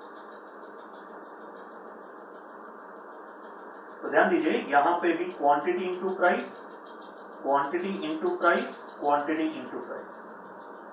अब यहाँ पे स्टैंडर्ड तो है ही नहीं, रिवाइज स्टैंडर्ड है, तो यहाँ पे रिवाइज स्टैंडर्ड आएगा, बाकी सभी जगह एक्चुअल। यहाँ पे एक्चुअल, यहाँ पे रिवाइज स्टैंडर्ड प्राइस। अब देखिए, रिवाइज स्टैंडर्ड प्राइस है आपके पास 10 रुपीज और एक्चुअल है आपका 8.5। एक्चुअल क्वांटिटी आपको दिया हुआ है 1200 आवर्स और आपने जस्ट अभी अभी रिवाइज स्टैंडर्ड क्वांटिटी निकाला है। दैट्स ऑल, खत्म हो गया। ठीक है बेटा, चलिए। तो अब आप एक काम कीजिए, एक और क्वेश्चन मैं आपको दे रहा हूं, फिर अपन इसके लेवल वाले क्वेश्चन चालू करेंगे।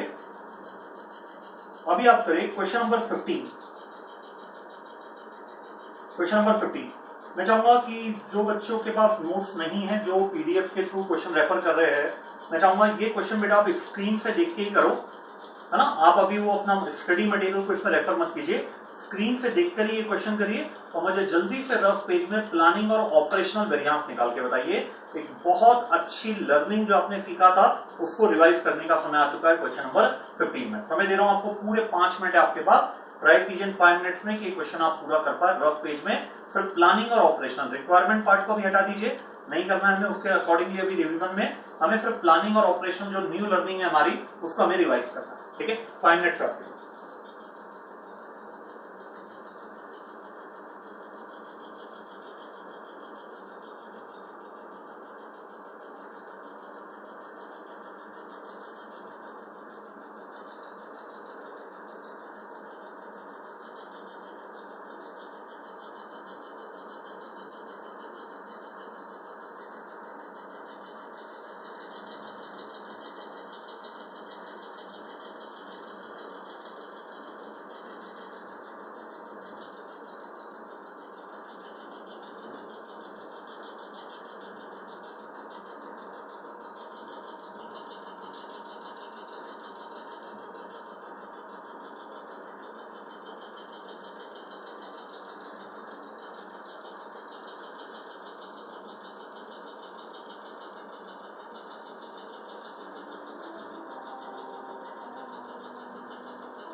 चलिए बेटा स्टार्ट करूं तो देखिए एक चीज इसमें एक पॉइंट ऐसा था जो मैंने चेंज करा हूं इंटेंशनली। जब आप स्टडी मटेरियल देखेंगे तो वहां पे ये 6500 यूनिट्स आपको नहीं मिलेगी, वहां पर वो 5500 यूनिट्स आपको मिलेगी। इंटेंशनली मैंने चेंज किया था और ये चीज वापस से मैं आपको सिखाना चाहता हूं। जो गोल्डन रूल नंबर 1 है वो इतना इंपॉर्टेंट है, ये डिटेल कंपेरेबल ही नहीं है, क्योंकि ये जो दोनों स्टैंडर्ड है, चाहे ओरिजिनल स्टैंडर्ड हो चाहे रिवाइज स्टैंडर्ड हो, ये बनाया गया है 5500 यूनिट्स के लिए, जबकि हमें रॉ मटेरियल में जो स्टैंडर्ड चाहिए वो निकलता है एक्चुअल आउटपुट के आधार पे, और एक्चुअल आउटपुट 6500 यूनिट है। तो ये जो दिया है 5500 इंटू 5, ये गलत हो जाएगा आपका स्टैंडर्ड क्वांटिटी। बस यही कम्युनिकेशन इंटेंशनली मैंने इस क्वेश्चन को चेंज किया। आईसीआई का क्वेश्चन आप देखेंगे तो वहां पे एक्चुअल आउटपुट भी 5500 है, तो बच्चे के दिमाग में आ जाता है कि जो मुझे दिया हुआ है जस्ट उसको एविडेंट एक्सेप्ट करना है। नहीं, एक छोटा सा चेंज कर देगा पेपर सेटर आपके 3 आवर्स वाले क्वेश्चन पेपर में पूरा आंसर गलत। तो ध्यान दीजिए 6500 यूनिट के लिए मुझे निकालना पड़ेगा, न कि 5500 यूनिट के लिए। ये सबसे इंपॉर्टेंट पॉइंट था इस क्वेश्चन में। तो इसका सॉल्यूशन मैं बताऊं, जब अपन ने इसको रेगुलर बेस में भी किया था तब भी इसमें ये वाला इश्यू आया था बेटा।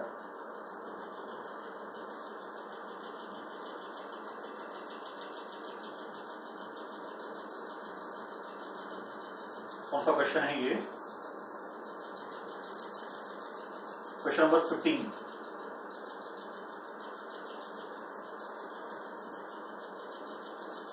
तो देखिए क्वेश्चन नंबर 15 जब अपन ने सॉल्व किया था तो भी उसमें ये वाला इश्यू आया था कि आपको जहां पे क्वांटिटी लेना है वो 6500 वाली क्वांटिटी लेना है, उसके आधार पे स्टैंडर्ड निकलेगा, उसके आधार पे रिवाइज स्टैंडर्ड निकलेगा। क्लियर है बेटा? चलिए बढ़ते हैं इसमें आगे अपन।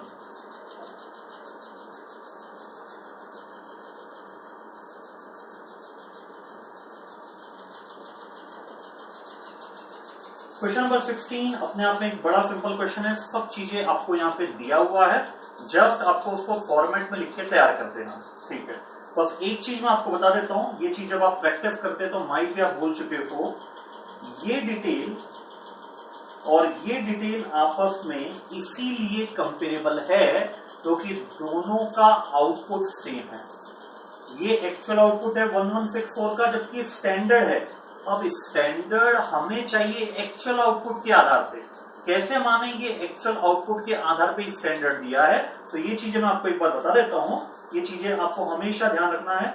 आप इन सबका टोटल लगाइए क्वांटिटी का, 400 प्लस 700 प्लस 99 प्लस 1, ये आ रहा है टोटल 1200। इसमें से 3% लॉस होता है, तो जब आप -3% करेंगे रॉ मटेरियल को तो क्वांटिटी आ रही है 1164, और आपका एक्चुअल आउटपुट भी कितना है 1164। अगर बाय चांस मान के चले ये क्वांटिटी आ रही होती 2328, तो फिर ये डिटेल और ये डिटेल आपस में कंपेरेबल नहीं होती, फिर मुझे स्टैंडर्ड निकालना पड़ता है किसके आधार पे? एक्चुअल आउटपुट के आधार पे। क्लियर है बेटा? तो इस क्वेश्चन में बस यही न्यू लर्निंग थी जो आपको सीखना है।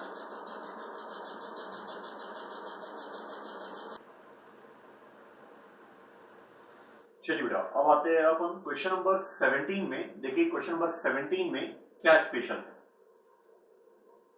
क्वेश्चन नंबर 17 ये ओल्ड सिलेबस का क्वेश्चन था, फिर इसको न्यू सिलेबस में भी रखा गया था आईसीआई के द्वारा।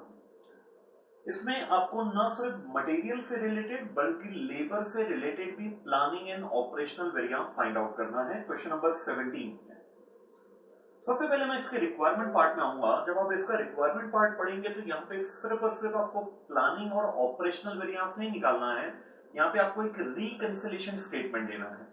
जनरली आप अभी तक जो रिकंसिलिएशन स्टेटमेंट बनाते थे वो बनाते थे बजटेड प्रॉफिट को कंपेयर करते थे एक्चुअल प्रॉफिट के साथ। इस क्वेश्चन में भी वही करना है, you have to compare the budgeted profit with the actual profit. But एक स्लाइट डिफरेंस है यहाँ पे, वहां पे आप एलिमेंट वाइज वेरिएंस लिखते थे कि मटेरियल की क्या वेरिएंस है, लेबर की क्या वेरिएंस है, जबकि रिक्वायरमेंट पार्ट हमें क्लियर कट बोलता है कि आप बजटेड प्रॉफिट से स्टार्ट कीजिए, एक्चुअल प्रॉफिट में आप अपना आंसर एंड कीजिए, लेकिन जो वेरिएंस है उसको आपको दो पार्ट में बाइफरकेट करना पड़ेगा। The very first one is planning variance and the second one is operational variance. ठीक है बेटा। तो प्लानिंग और ऑपरेशनल में बाइफरकेट करना है, और वेरिएंस रिकंसिलिएशन स्टेटमेंट बनाने के लिए सबसे पहले मुझे चाहिए बजटेड प्रॉफिट और एक्चुअल प्रॉफिट। जब आप देखेंगे तो ये जो इंफॉर्मेशन आपको दिया हुआ है, इससे आप बहुत इजीली बजटेड प्रॉफिट निकाल सकते हो। 2500 यूनिट्स आपका बजटेड है। और अब आता है rule number, golden rule number third, budget और स्टैंडर्ड को हम इंटरचेंज कर सकते हैं। Repeat, golden rule number third, budget और स्टैंडर्ड को आप इंटरचेंज कर सकते हैं। तो ये जो हमने स्टैंडर्ड कॉस्ट दिया है, चूंकि ये पर यूनिट में दिया है, इसलिए यही हमारे लिए स्टैंडर्ड है, यही हमारे लिए बजटेड है। तो 78 रुपी is my budgeted contribution, 2500 unit is my budgeted output. जब मैं इन दोनों को मल्टीप्लाई करूंगा तो I will get the budgeted profit. अब जब आप इस क्वेश्चन में एक्चुअल प्रॉफिट निकालोगे तो सबसे पहला जो आपको सेल्स रेवेन्यू लेना पड़ेगा।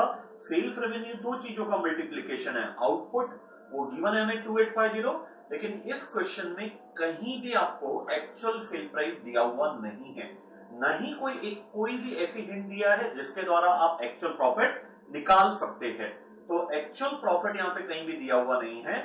तो एक्चुअल प्रॉफिट जब हम फाइंड आउट करेंगे तो हम सेल्स रेवेन्यू में, एक्चुअल सेल्स रेवेन्यू में budgeted output multiply by budgeted sale price ही करना पड़ेगा। Sorry, actual output multiply by budgeted sale price को ही हमें एक्चुअल सेल प्राइस मानना पड़ेगा। 200 रुपीज बजटेड सेल प्राइस, इसी को आपको एक्चुअल सेल प्राइस मानना पड़ेगा। इसके अलावा कोई चॉइस आपके पास नहीं है। जब आपके पास एक्चुअल सेल्स रेवेन्यू आ जाएगा इस असम्पशन के पास, तो फिर आपको पॉइंट नंबर 1 और पॉइंट नंबर 2 में एक्चुअल मटेरियल कॉस्ट दिया है, एक्चुअल लेबर कॉस्ट दिया है, आप उसको बहुत इजीली मैनेज करके लिख सकते हो। तो you will get the actual profit. तो स्टार्टिंग हो गई, एंड हो गया, एक्चुअल प्रॉफिट हमें पता लग गया, बजटेड प्रॉफिट हमें पता लग गया। Now the time for planning and operational variance. Material में भी प्लानिंग और ऑपरेशनल वेरिएंस निकालना है आपको, और लेबर में भी प्लानिंग एंड ऑपरेशनल वेरिएंस निकालना है। मटेरियल की अगर मैं बात करूं तो मटेरियल में बोल रहा था, जब हमने ओरिजिनल स्टैंडर्ड बनाया था उस समय हर एक फिनिश गुड्स को 4 kg ऑफ रॉ मटेरियल लगना चाहिए था। जबकि पीरियड थर्ड के लिए जब हम ये रिकंसिलिएशन स्टेटमेंट बना रहे हैं तो पीरियड थर्ड में जो नॉर्मली जो मटेरियल यूज करते थे जिसका इनपुट आउटपुट रेशियो 4 kg था, वो अब हमारे पास नहीं है। तो हमें अल्टरनेट यूज करना पड़ा, और अल्टरनेट में 0.5 kg एक्स्ट्रा रिक्वायर्ड है। तो जब आप ओरिजिनल स्टैंडर्ड की बात करेंगे तो हर यूनिट को मैन्युफैक्चर करने में 4 kg लगेंगे, जबकि जब आप रिवाइज स्टैंडर्ड की बात करेंगे तो हर यूनिट को बनाने में 4.5 kg लगेंगे। ये पहला। दूसरा, मटेरियल अगर चेंज हुआ है तो डेफिनेटली उसकी प्राइस भी चेंज हुई होगी। तो ओरिजिनल स्टैंडर्ड की प्राइस है आपकी 20 रुपी, जबकि रिवाइज स्टैंडर्ड की प्राइस है आपकी 16.5। इतनी डिटेल से आप बहुत कंफर्टेबली प्लानिंग वेरिएंस निकाल सकते हो, प्लानिंग में प्राइस वेरिएंस और प्लानिंग में usage variance. Now coming to operational variance. Operational variance में हमें रिवाइज स्टैंडर्ड जो 4.5 kg पर यूनिट है, 16.5 पर kg, इसको कंपेयर करना है एक्चुअल क्वांटिटी से जो हमें दिया हुआ है 12,450 और 18 रुपी में हमने परचेज किया। तो ये चीजें बेटा आपसे हो जाएगी, बड़ा ही सिंपल हो गया। जो मेन पॉइंट था मैंने आपको उसको एक्सप्लेन कर दिया। अब मैं आता हूं लेबर के वेरिएंसेस में। लेबर जो हमने सोचा था वही लेबर हमारे वर्क की है, उसमें कोई अंतर नहीं है। हमारी ओरिजिनल स्टैंडर्ड की लेबर कॉस्ट थी 7 रुपी पर आवर। जब आप सेकेंड पॉइंट पढ़ेंगे तो 7 रुपी पर आवर में क्लियर कट दिया हुआ है which had been allowed for in the original standard। मतलब ये जो अमाउंट का मैं डिस्कशन कर रहा हूं ये 7 रुपी में शामिल है। क्या चीज शामिल है? हम बेड वेदर बोनस हम वर्कर को पे करने का सोचे थे जब हमने ओरिजिनल स्टैंडर्ड बनाया था कि कुछ पीरियड में, पीरियड थर्ड में वेदर जो रहेगा वो बेड रहेगा, तो हमें वर्कर को एडिशनली 0.5 पर आवर देने पड़ेंगे। और important clear cut second point के सेकंड लाइन में दिया हुआ है कि ये वाला पॉइंट ऑलरेडी उस 7 रुपी में कंसिडर हो चुका है। जबकि क्वेश्चन बोल रहा है अब जो वेदर था वो अनएक्सपेक्टेडली इंप्रूव हुआ, जिसके कारण हमें वो बेड वेदर बोनस वर्कर को नहीं देना पड़ा। तो ओरिजिनल अगर आप लेबर कॉस्ट लेंगे पर आवर तो वो है 7 रुपी, और रिवाइज्ड अगर लेंगे तो है वो 6.5। 7 minus 0.5 is my 6.5 is my revised standard labor cost per hour। और अगर एक्चुअल में बात करूंगा तो एक्चुअली मैंने वर्कर को 8 रुपए का पेमेंट किया हूं, तो ये 8 रुपए वाली डिटेल आपके लेबर के ऑपरेशनल वेरिएंस को फाइंड आउट करते समय यूजफुल है। क्लियर है? चलिए अब क्वेश्चन नंबर 18 में आइए। क्वेश्चन नंबर 18 की कहानी क्या है? क्वेश्चन नंबर 18 में बंदे के पास दो टाइप के मटेरियल थे, दोनों इक्वली सुटेबल है, दोनों का इनपुट आउटपुट रेशो भी सेम है। मतलब एक यूनिट को बनाने में इस क्वेश्चन में 2.5 केजी लग रहा है, चाहे मैं फर्स्ट मटेरियल यूज करूं चाहे मैं सेकंड मटेरियल यूज करूं, मुझे 2.5 लगना है। दोनों मटेरियल यूज नहीं करना है हमें अपने फिनिश गुड्स में, दो मटेरियल की चॉइस है हमारे पास, उनमें से एक मटेरियल हमें सिलेक्ट करना है। डेफिनेटली ये जो सिलेक्शन होगा ये बजट के समय होगा, और लॉजिकली यही होता है कि उस पॉइंट ऑफ टाइम पर जो हमें लगता है चीपेस्ट है, क्योंकि दोनों इक्वली सुटेबल रॉ मटेरियल है, तो जो चीपेस्ट रॉ मटेरियल होगा हम उसको सिलेक्ट कर लेते हैं। लेकिन एक लाइन दिया है क्वेश्चन में कि लगातार ऐसा होता आया है कि कंपनी जो मटेरियल सिलेक्ट करती है at the end of the period पता लगता है कि वो मटेरियल तो महंगा था, जो मटेरियल हमने रिजेक्ट किया था अगर वो यूज करते तो हमारे को चीपर पड़ता। हमेशा ये प्राइस ट्रैप कंपनी को होता है। तो कंपनी ने बजट बनाते समय सोचा था कि उसके पास पीजी और पीडी दो चॉइस है रॉ मटेरियल की, दोनों में से उसे एक रॉ मटेरियल यूज करना है, तो उन्होंने सोचा हम पीजी यूज करेंगे, क्योंकि उस पॉइंट ऑफ टाइम पर कंपनी की एक्सपेक्टेशन थी कि पीजी 1.5 रुपये हमें कॉस्ट करेगा। लेकिन जब एक्चुअल डिटेल पता लगती है तो इनको पता लगता है कि जो मटेरियल आपने सिलेक्ट किया था अगर उसको एफिशिएंटली परचेज किया जाता, this is not the actual price, word लिखा है, उसको एफिशिएंटली परचेज किया जाता तो वो आता 2.25 में। जबकि जो मटेरियल आपने रिजेक्ट किया जिसका नाम है पीडी, वो अगर आप सिलेक्ट करते तो उसकी रिवाइज्ड प्राइस 2 रुपये है। ठीक है साहब, हमने जो फिनिश गुड्स है उसका नाम है P, 1000 unit of finish goods की हमने मैन्युफैक्चर किया है, और जो मटेरियल हमने सेलेक्ट किया था वो पीजी है, उसका 2700 केजी हमने कंज्यूम किया है at a total cost of 6480। तो 2700 केजी और 6480, तो ये तो आपका ऑपरेशनल वेरिएंस में काम आएगा। Now talking about the standard price and the revised standard price. ठीक है, अगर मैं स्टैंडर्ड प्राइस की बात करूं तो इसमें कोई कंफ्यूजन नहीं है, वो है 1.5 रुपये। सबसे इंपॉर्टेंट पॉइंट है इस क्वेश्चन में, what should be the revived standard price, whether it should be 2 रुपी और 2.25 रुपी। बस यही पॉइंट इस क्वेश्चन का सबसे स्पेशल पॉइंट है कि हमें जो रिवाइव्ड स्टैंडर्ड प्राइस लेना है वो 2 रुपी लेना है या 2.25 लेना है, द मोस्ट इंपॉर्टेंट। बस इसी पॉइंट को अगर आप लास्ट डे बिफोर भी देख के जाएंगे तो मान के चलेगा ये क्वेश्चन आपका पूरा कंप्लीट है। वापस मैं रिपीट कर दूं, हमें 3 डेटा की जरूरत होती है, पहला ओरिजिनल स्टैंडर्ड, दूसरा revise standard and the third one is actual one. Original standard is clear and crystal, it is 1.5 रुपी पर KG of raw material. Actual data भी हमें बहुत ही क्लैरिटी से दिया हुआ है। तो जो कंफ्यूजन है इस क्वेश्चन में वो सिर्फ एक ही है कि हमें जो रिवाइज स्टैंडर्ड प्राइस लेना है वो 2 रुपी लेना है या 2.25 लेना। अब ध्यान समझिएगा बेटा, अगर आपने रिवाइज स्टैंडर्ड प्राइस 2.25 लिया तो आपका मानना था हम अगर अपना सिलेक्शन सही भी कर ले तो भी हमें ये मटेरियल 2.25 में परचेज करना पड़ता, जो कि इलॉजिकल है।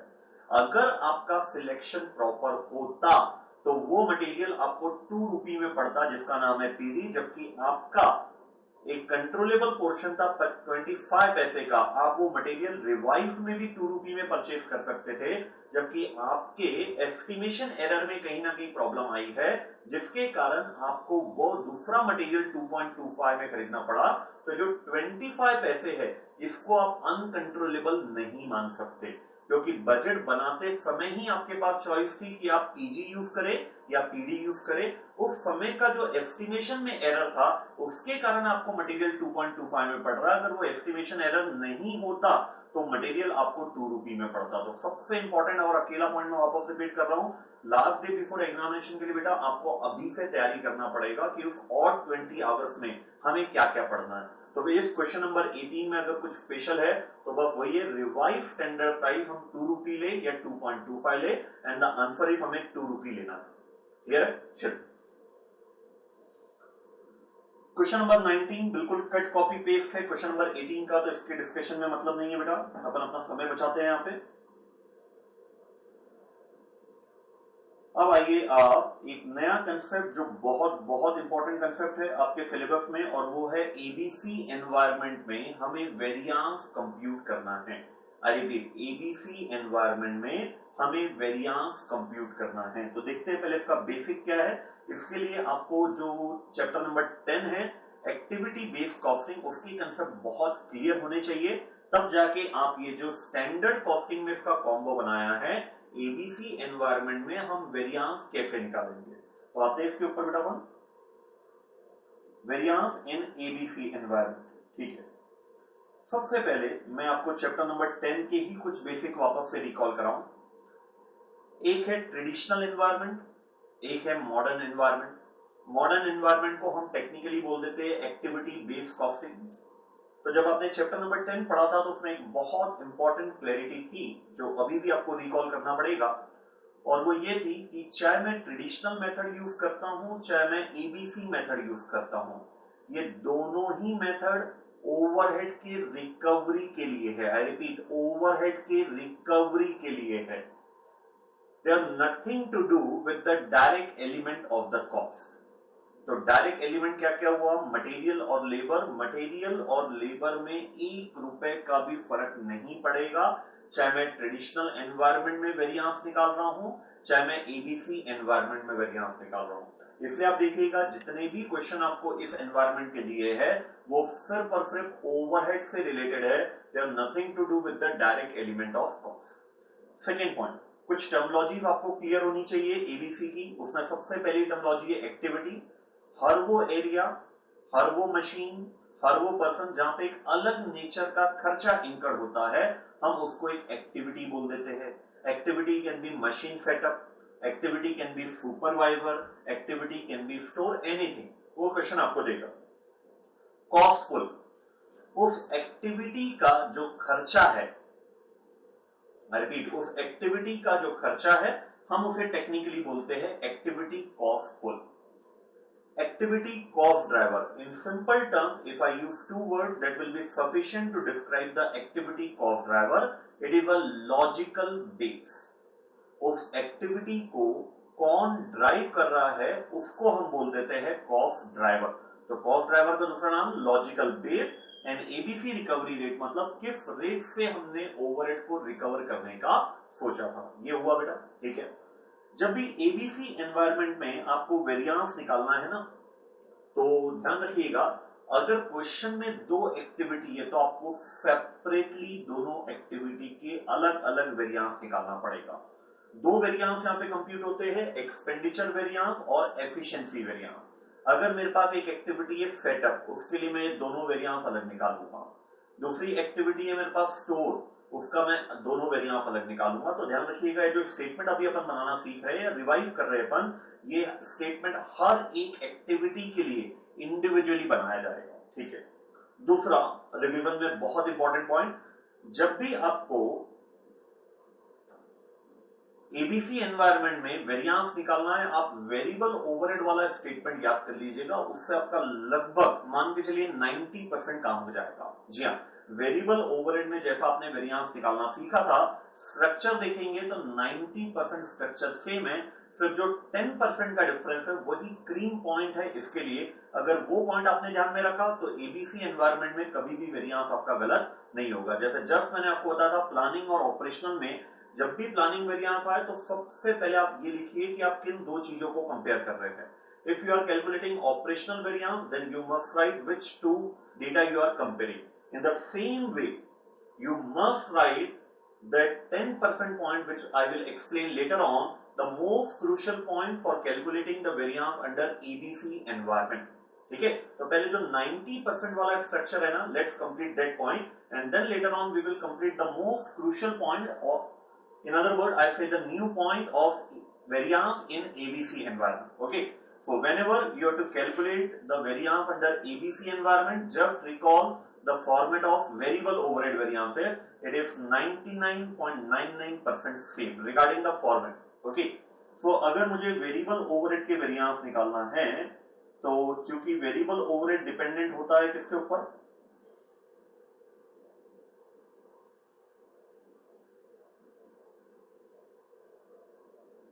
वेरिएबल डिपेंडेंट होता है आवर्स के ऊपर। अब यहां पे मैं क्वांटिटी ले रहा हूं, quantity into rate, quantity into rate, quantity into rate. ठीक है, पहले कॉलम में जो क्वांटिटी आएगी वो आएगी स्टैंडर्ड क्वांटिटी, बाकी सभी कॉलम में जो क्वांटिटी आएगी वो आएगी एक्चुअल क्वांटिटी। लास्ट कॉलम में जो रेट आएगा वो आएगा एक्चुअल रेट, बाकी सभी जगह स्टैंडर्ड रेट। और मैंने आपको बताया था वेरिएबल ओवरहेड में जब भी हम रेट की बात करते हैं तो वो रेट ना होके वो रिकवरी रेट होता है। हो गया, ये हो गया 90% आपका स्ट्रक्चर तैयार, जैसा आपने ऑलरेडी दूसरे क्वेश्चन में किया था। अब सबसे इंपॉर्टेंट पॉइंट, ये पॉइंट को अगर आपने अप्लाई करना सीख गए तो बेटा कोई प्रॉब्लम नहीं आएगी जब आप एबीसी एनवायरनमेंट में वेरिएंस निकालेंगे। और वो पॉइंट है ऑफ कॉस्ट ड्राइवर। ये पॉइंट आपको बहुत अच्छे से समझ के अप्लाई करना पड़ेगा, of cost driver. What I mean to say, जब मैं स्टैंडर्ड क्वांटिटी की बात करता हूं तो मुझे स्टैंडर्ड क्वांटिटी कॉस्ट ड्राइवर की चाहिए। What is cost driver? Logical base. जब मैं रिकवरी रेट की बात करता हूं, चाहे मैं स्टैंडर्ड रिकवरी रेट की बात कर रहा हूं, चाहे मैं एक्चुअल रिकवरी रेट की बात कर रहा हूं, मुझे वो चाहिए कॉस्ट ड्राइवर का रिकवरी रेट, लॉजिकल बेस का रिकवरी रेट।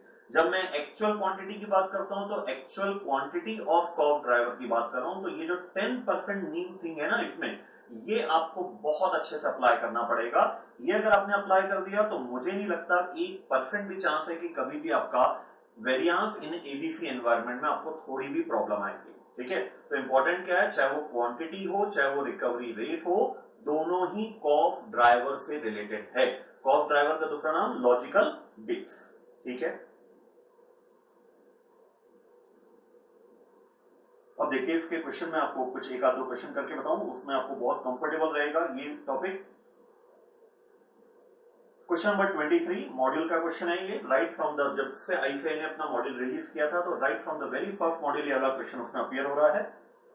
हमें यहाँ पे सबसे पहले पहचानना पड़ेगा, पहले तो रिक्वायरमेंट पार्ट पढ़ लीजिए। इट्स वेरी सिंपल, आपको एफिशिएंसी वेरिएंस निकालना है और आपको एक्सपेंडिचर वेरिएंस निकालना है एबीसी अप्रोच के द्वारा। You have to calculate the efficiency variance and expenditure variance by ABC approach. ठीक है, सबसे इंपॉर्टेंट है आप जब भी इस टाइप का क्वेश्चन करें variance in ABC environment, first you should find out the cost driver. Cost driver मेरे लिए क्या है, इस क्वेश्चन में आप देखेंगे तो customer delivery is my cost driver, customer delivery is my cost driver. तो मुझे स्टैंडर्ड क्वांटिटी भी कस्टमर डिलीवरी की चाहिए, एक्चुअल क्वांटिटी भी कस्टमर डिलीवरी की चाहिए, रिकवरी रेट भी कस्टमर डिलीवरी का चाहिए, हर कुछ। और जब भी स्टैंडर्ड की मैं बात करता हूं तो स्टैंडर्ड हमेशा एक्चुअल आउटपुट के आधार पे फाइंड आउट होता है। आई रिपीट, जब भी मैं स्टैंडर्ड की बात करता हूं तो स्टैंडर्ड हमेशा एक्चुअल आउटपुट के आधार पर फाइंड आउट होता है।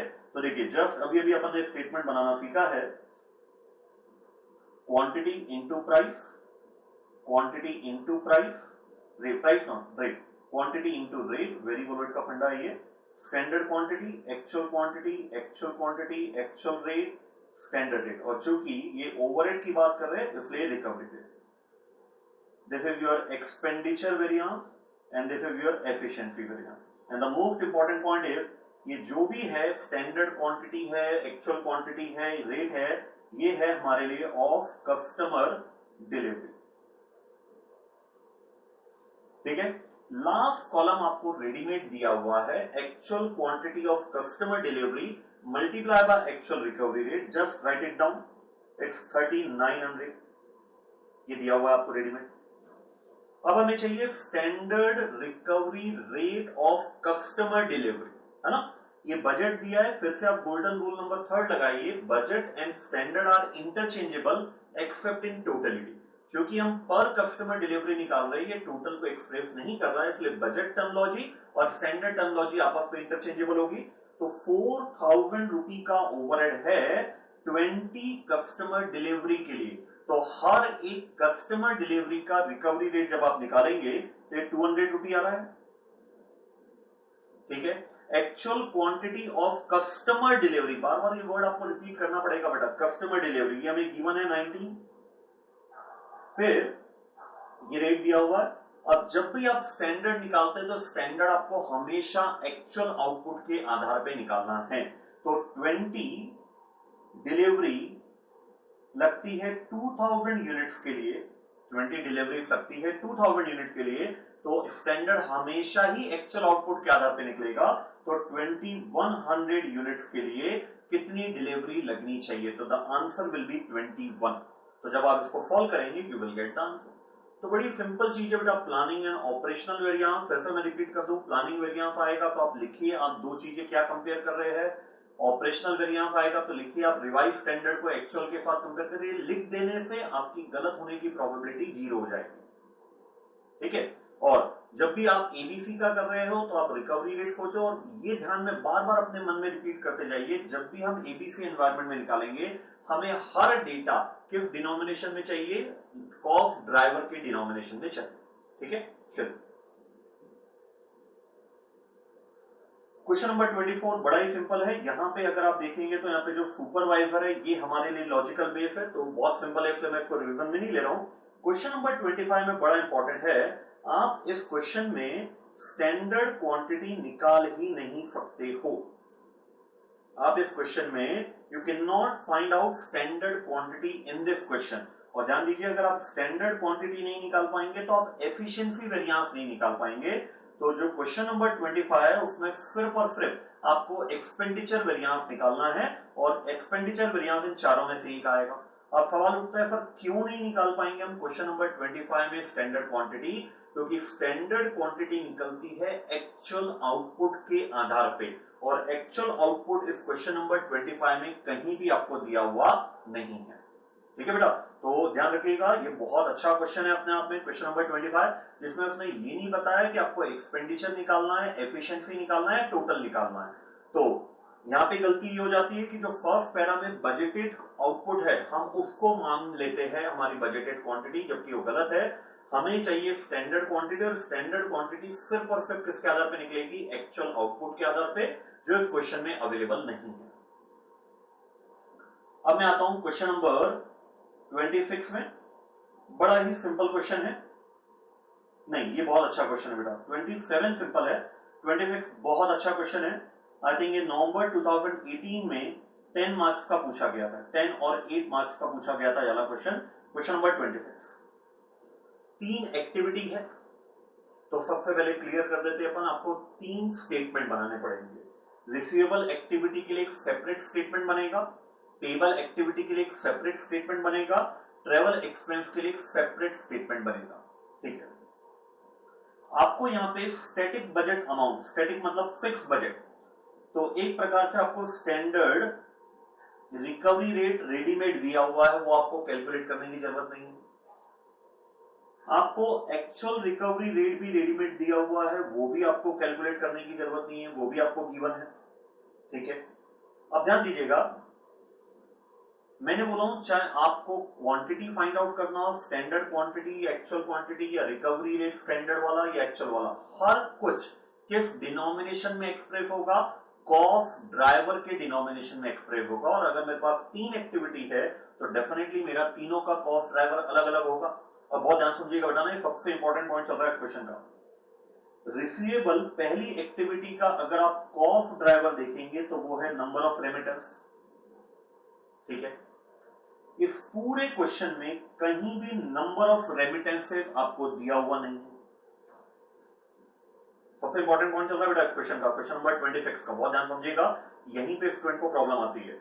वापस जैसे मैं अगर स्टेटमेंट बनाऊं तो SQ into FRR, AQ into FRR और AQ इंटू ARR, ये तो मुझे चीजें दिया हुआ है FRR और ARR। जो सबसे बड़ी प्रॉब्लम है इस क्वेश्चन में वो है क्वांटिटी ऑफ कॉस्ट ड्राइवर। जब आप देख रहे हो ऊपर कॉस्ट ड्राइवर, ये आपने अगर इंटरप्रेट कर लिया तो ये क्वेश्चन फिर आपको 10 में से पूरे 10 मार्क्स देके आएगा, नहीं तो यहीं पे स्टूडेंट गलती करेगा ऑफ कॉस्ट ड्राइवर। मुझे स्टैंडर्ड क्वांटिटी भी कॉस्ट ड्राइवर की चाहिए, मुझे एक्चुअल क्वांटिटी भी कॉस्ट ड्राइवर की चाहिए। अब पहली जो एक्टिविटी है मेरी रिसीवेबल, इसका कॉस्ट ड्राइवर है रेमिटेंस। अब इस पूरे क्वेश्चन में जब आप देख रहे हो तो तीनों जगह कहीं भी रेमिटेंस दिया हुआ नहीं, और बिना कॉस्ट ड्राइवर के मैं वेरिएंस नहीं निकाल पाऊंगा। अब एक लाइन बहुत बहुत इंपॉर्टेंट है इस क्वेश्चन में, ये वाला ध्यान से पढ़िएगा बेटा। Output measure is the number of deliveries which is the same as the number of remittances. मतलब ये लाइन बोलती है तीन चीजों को आपको बिल्कुल सेम मानना है। आउटपुट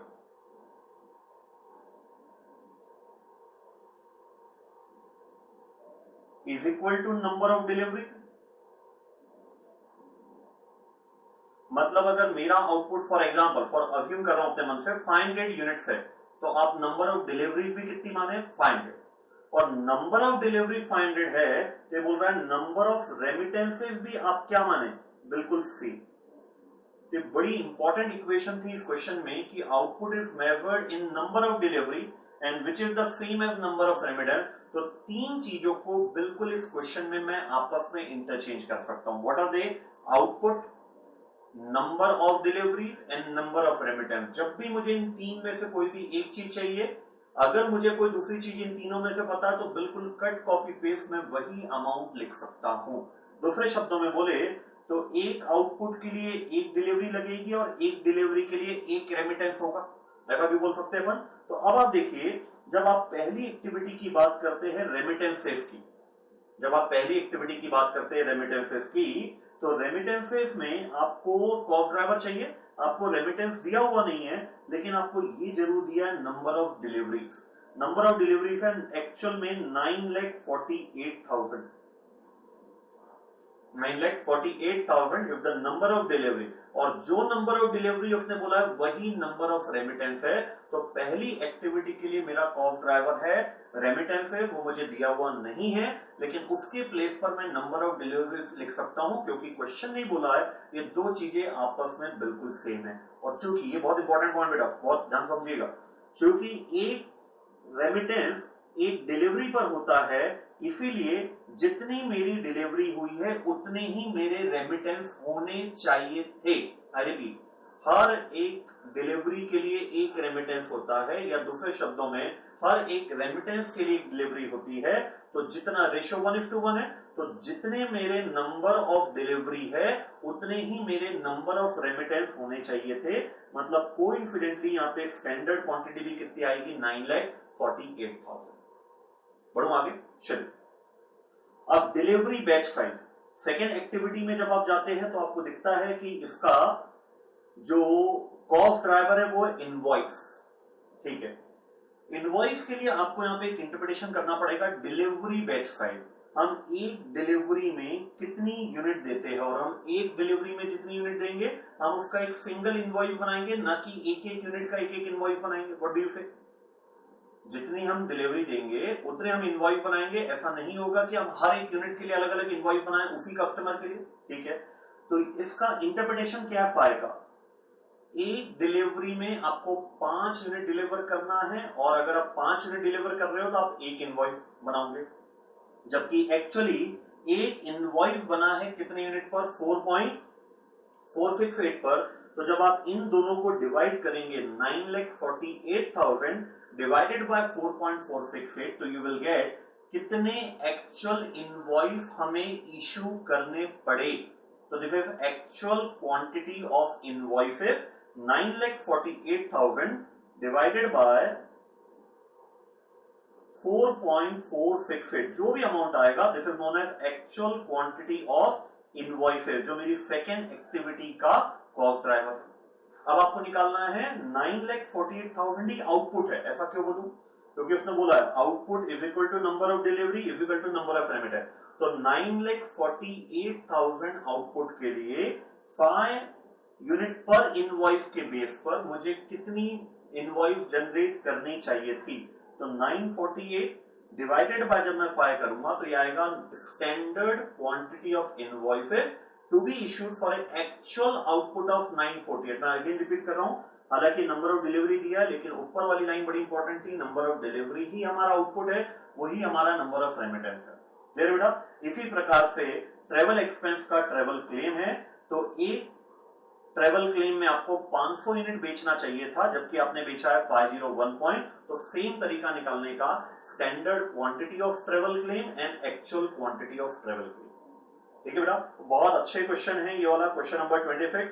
मैं चाहूंगा ये वाला क्वेश्चन आप अपने लास्ट रिवीजन में भी रखेंगे 1 डे बिफोर एग्जामिनेशन में, क्योंकि इसको एक बार देख के नहीं किया, बाय चांस कभी रिपीट होता है आपके अटेम्प्ट पे तो ये फिर नहीं बन पाएगा। तो इसकी प्रैक्टिस फर्स्ट रिवीजन में भी चाहिए, सेकंड रिवीजन में भी चाहिए, और लास्ट 1 डे बिफोर एग्जामिनेशन में भी ये वाला क्वेश्चन आपको देख के जाना है।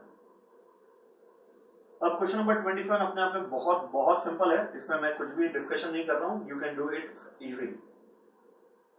अब एक लास्ट कंसेप्ट आपका इसमें बचता है बेटा, और वो है growth, price recovery and productivity component. बड़ा ही एक सिंपल कंसेप्ट है, उसके लिए सिंपली आपको एक स्टेटमेंट बनाना है। जब भी आपको क्वेश्चन पूछेगा bifurcate the variance as per growth, price recovery and productivity component, तो ये चैप्टर नंबर 10 में मिलेगा। पहली बात तो ये आपको कहां पे मिलेगा, चैप्टर नंबर 10 के स्टार्टिंग में मिलेगा। है ये स्टैंडर्ड कॉस्टिंग का, but it's available in chapter number 10 strategic analysis of operating income. तो बड़ा सिंपल है, आप उतने टफ फॉर्मूले में मत जाइएगा, आप एक बार जरूर अपना स्टडीमेट ओपन कीजिएगा चैप्टर नंबर 10 का, और जब आप देखेंगे तो इसको बहुत ज्यादा कॉम्प्लिकेटेड बनाया गया है, जबकि बहुत इजी है इसका वेरिएंस निकालना। आपको ग्रोथ निकालना है, आपको प्राइस रिकवरी निकालना है, और आपको प्रोडक्टिविटी वेरिएंस निकालना है। तो सबसे पहले आप क्या काम करें, जो बजट आपको दिया हुआ है आप जस्ट उसको एज इट इज लिख दें, कुछ भी नहीं करना। ये वाला सेकंड कॉलम बजट वाला, ये फर्स्ट कॉलम, ये सेकंड कॉलम, ये थर्ड, ये फोर्थ और ये फिफ्थ। सेकंड कॉलम आपको क्वेश्चन में रेडीमेड दिया होगा, just you have to cut copy. ठीक है, लास्ट कॉलम भी आपको क्वेश्चन में रेडीमेड दिया होगा, बस उसको आपको कट कॉपी पेस्ट कर देना है।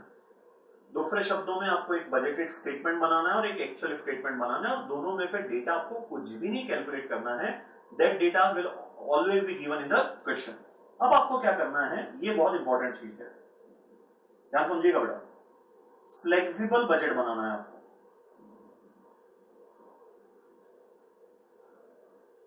Eight budgeted price and at actual price. और जब भी मैं फ्लेक्सिबल बजट की बात बोलता हूं तो ये स्टैंडर्ड ही है, और ये फ्लेक्सिबल बजट बनता है एक्चुअल आउटपुट के आधार पर। ध्यान दीजिएगा, ये बजट ही है, बस उसको फ्लेक्सिबल बजट बोल दिया, मतलब यूनिट चेंज होगी तो हमारा बजटेड डिटेल भी चेंज होगी।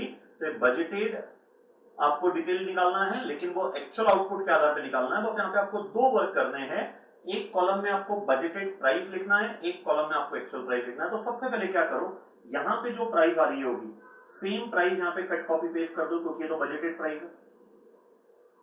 ठीक है, यहाँ पे जो एक्चुअल प्राइस आ रही होगी यही सेम कट कॉपी पेस्ट कर दो, इसमें कोई कैलकुलेशन नहीं करना है। अब आपको कैलकुलेशन करना है, यहाँ पे आपको एक्चुअल आउटपुट रखना है। फिर आपको ये सोचना है एक्चुअल आउटपुट के लिए अगर बजट बनाया जाता, बनाया नहीं गया, बनाया जाता, तो रॉ मटेरियल की कितनी क्वांटिटी लगती, दैट इज स्टैंडर्ड क्वांटिटी, यहां पे लिख देना आपको। ठीक है, फिर एक्चुअल आउटपुट के लिए कितने लेबर आवर्स लगने चाहिए थे, that is nothing but standard our, तो यहां पे आप स्टैंडर्ड आवर लिख देंगे। ठीक है, यहां पे लेकिन फिक्स्ड ओवरहेड में ध्यान रखिएगा, आउटपुट के कम ज्यादा होने पर मेरा फिक्स्ड ओवरहेड कभी भी चेंज नहीं होता। तो जो मेरे इस बजट में फिक्स्ड ओवरहेड आ रहा है सेम मेरा यहां पे आएगा, उसमें कोई चेंज नहीं है। इन दोनों कॉलम का डिफरेंस कराएगा ग्रोथ वेरिएंस, इन दोनों कॉलम का डिफरेंस कराएगा प्राइस रिकवरी वेरिएंस, इन दोनों कॉलम का डिफरेंस कराएगा प्रोडक्टिविटी वेरिएंस। ठीक है, जैसे मैं एक क्वेश्चन में अगर आपको इसको करके बताऊं, अगर कुछ बच्चों को डाउट है इसमें,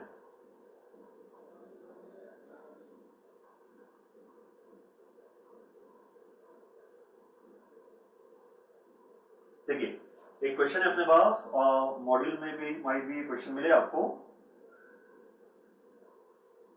मैं कह रहा हूं बेटा क्वेश्चन नंबर 35, आप ये देखिए क्वेश्चन नंबर 35, इसको जस्ट मैं कट कॉपी पेस्ट कर देता हूं। मैं आपको बताता हूं कितना सिंपल है। अगर कभी भी ग्रोथ, प्राइस रिकवरी और प्रोडक्टिविटी कंपोनेंट से रिलेटेड हमें अगर ये वेरिएंस पूछते थे तो देखिए सबसे पहले मैंने क्या बोला, आप पूरे कॉलम में सबसे पहले जो बजटेड डेटा है आप उसको फिलअप कर दीजिए। ठीक है, तो सबसे पहले बजटेड डिटेल में फिलअप कर रहा हूं। मैं हूं क्वेश्चन नंबर 32 में बेटा। जिनके पास अभी नोट्स नहीं है, मैं चाहूंगा एक आप इसका स्क्रीनशॉट ले लीजिए, ताकि जब मैं चीजें लिखूं तो आपके पास डेटा अवेलेबल रहे, तो आप कंपेयर कर पाए कि कहां से ये डिटेल आ रही है। तो ये क्वेश्चन है, ये बजटेड डिटेल है और ये आपकी एक्चुअल डिटेल है। This is budgeted detail and this is actual detail. तो इसको कैसे फिलअप करना है, देखिए बड़ा ही सिंपल है। बजटेड मेरा आउटपुट है 4 लाख, बिना कुछ सोचे आप जस्ट इसको कॉपी कर देंगे, कुछ भी नहीं करना है। 4 लाख इंटू 4175, फिर 24 lakh into 470, 32 lakh into 30, fix cost है 160 लाख। तो जो भी आएगा बैलेंसिंग फिगर में आपका बजटेड प्रॉफिट आ गया। बताइए कोई कैलकुलेशन करना पड़ा? नहीं। एक्चुअल में क्या लिखना है आपको, जो दिया हुआ है 4.3 lakh into 4325, 25.1 lakh into 485, 34.8 lakhs into 31 and 176 lakh, you will get the actual profit। ठीक है, अब क्या है, आपको एक फ्लेक्सिबल बजट बनाना है, एक बजटेड प्राइस और एक एक्चुअल प्राइस। तो एक काम करें, जिसमें कोई कैलकुलेशन नहीं है वो पहले लिख दे, that is budgeted price. Same मैं यहां से कट कॉपी कर रहा हूं। Fix cost will remain same, whatever will be the output. यहां पे आपको फ्लेक्सिबल बजट बनाना है, एक एक्चुअल प्राइस सेम लिख दीजिए, कट कॉपी पेस्ट, कोई कैलकुलेशन नहीं है। तो बताइए अभी तक आपने कोई भी नया कैलकुलेशन किया है क्या? नहीं किया है, सिर्फ जो क्वेश्चन में इंफॉर्मेशन दिया था आपने उसको लिख दिया। अब मुझे एक्चुअल आउटपुट के आधार पे बजट बनाना है। एक्चुअल आउटपुट है 4.3 लाख, तो मैंने यहां पे लिख दिया 4.3 लाख। ठीक है, फ्लेक्सिबल बजट का दूसरा नाम है स्टैंडर्ड, मतलब एक्चुअल आउटपुट के आधार पे अगर बजट बनाया जाता तो क्या, तो 24 लाख क्वांटिटी का रॉ मटेरियल लगता है 4 लाख यूनिट के लिए, तो एक्चुअल आउटपुट है मेरा कितना, 4,30,000। तो उसके लिए कितना लगना चाहिए, निकालिए, 25.8 लाख। ये आ गया आपका, कितना सिंपल है बताइए। 32 लाख लेबर आवर्स लगते हैं 4 लाख के लिए, तो 4,30,000 के लिए कितना, तो ये भी बड़ा सिंपल है बेटा, 34.4 लाख आ गया आपका।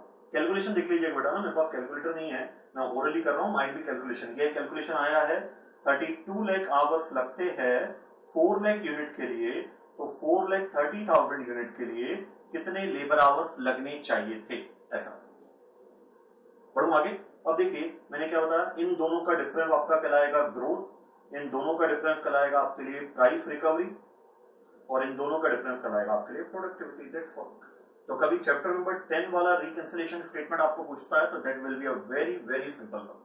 ठीक है, चलिए, तो ये खत्म होता है बेटा आपका स्टैंडर्ड कॉस्टिंग का रिवीजन। जितने मेजर कंसेप्ट थे मैंने पूरे लिया हूं, और कोशिश भी किया हूं कि मेजोरिटी ऑफ द क्वेश्चन में क्या क्या स्पेशल पॉइंट था वो मैं आपके साथ डिस्कस कर पाया। ठीक है, thank you, thanks a lot.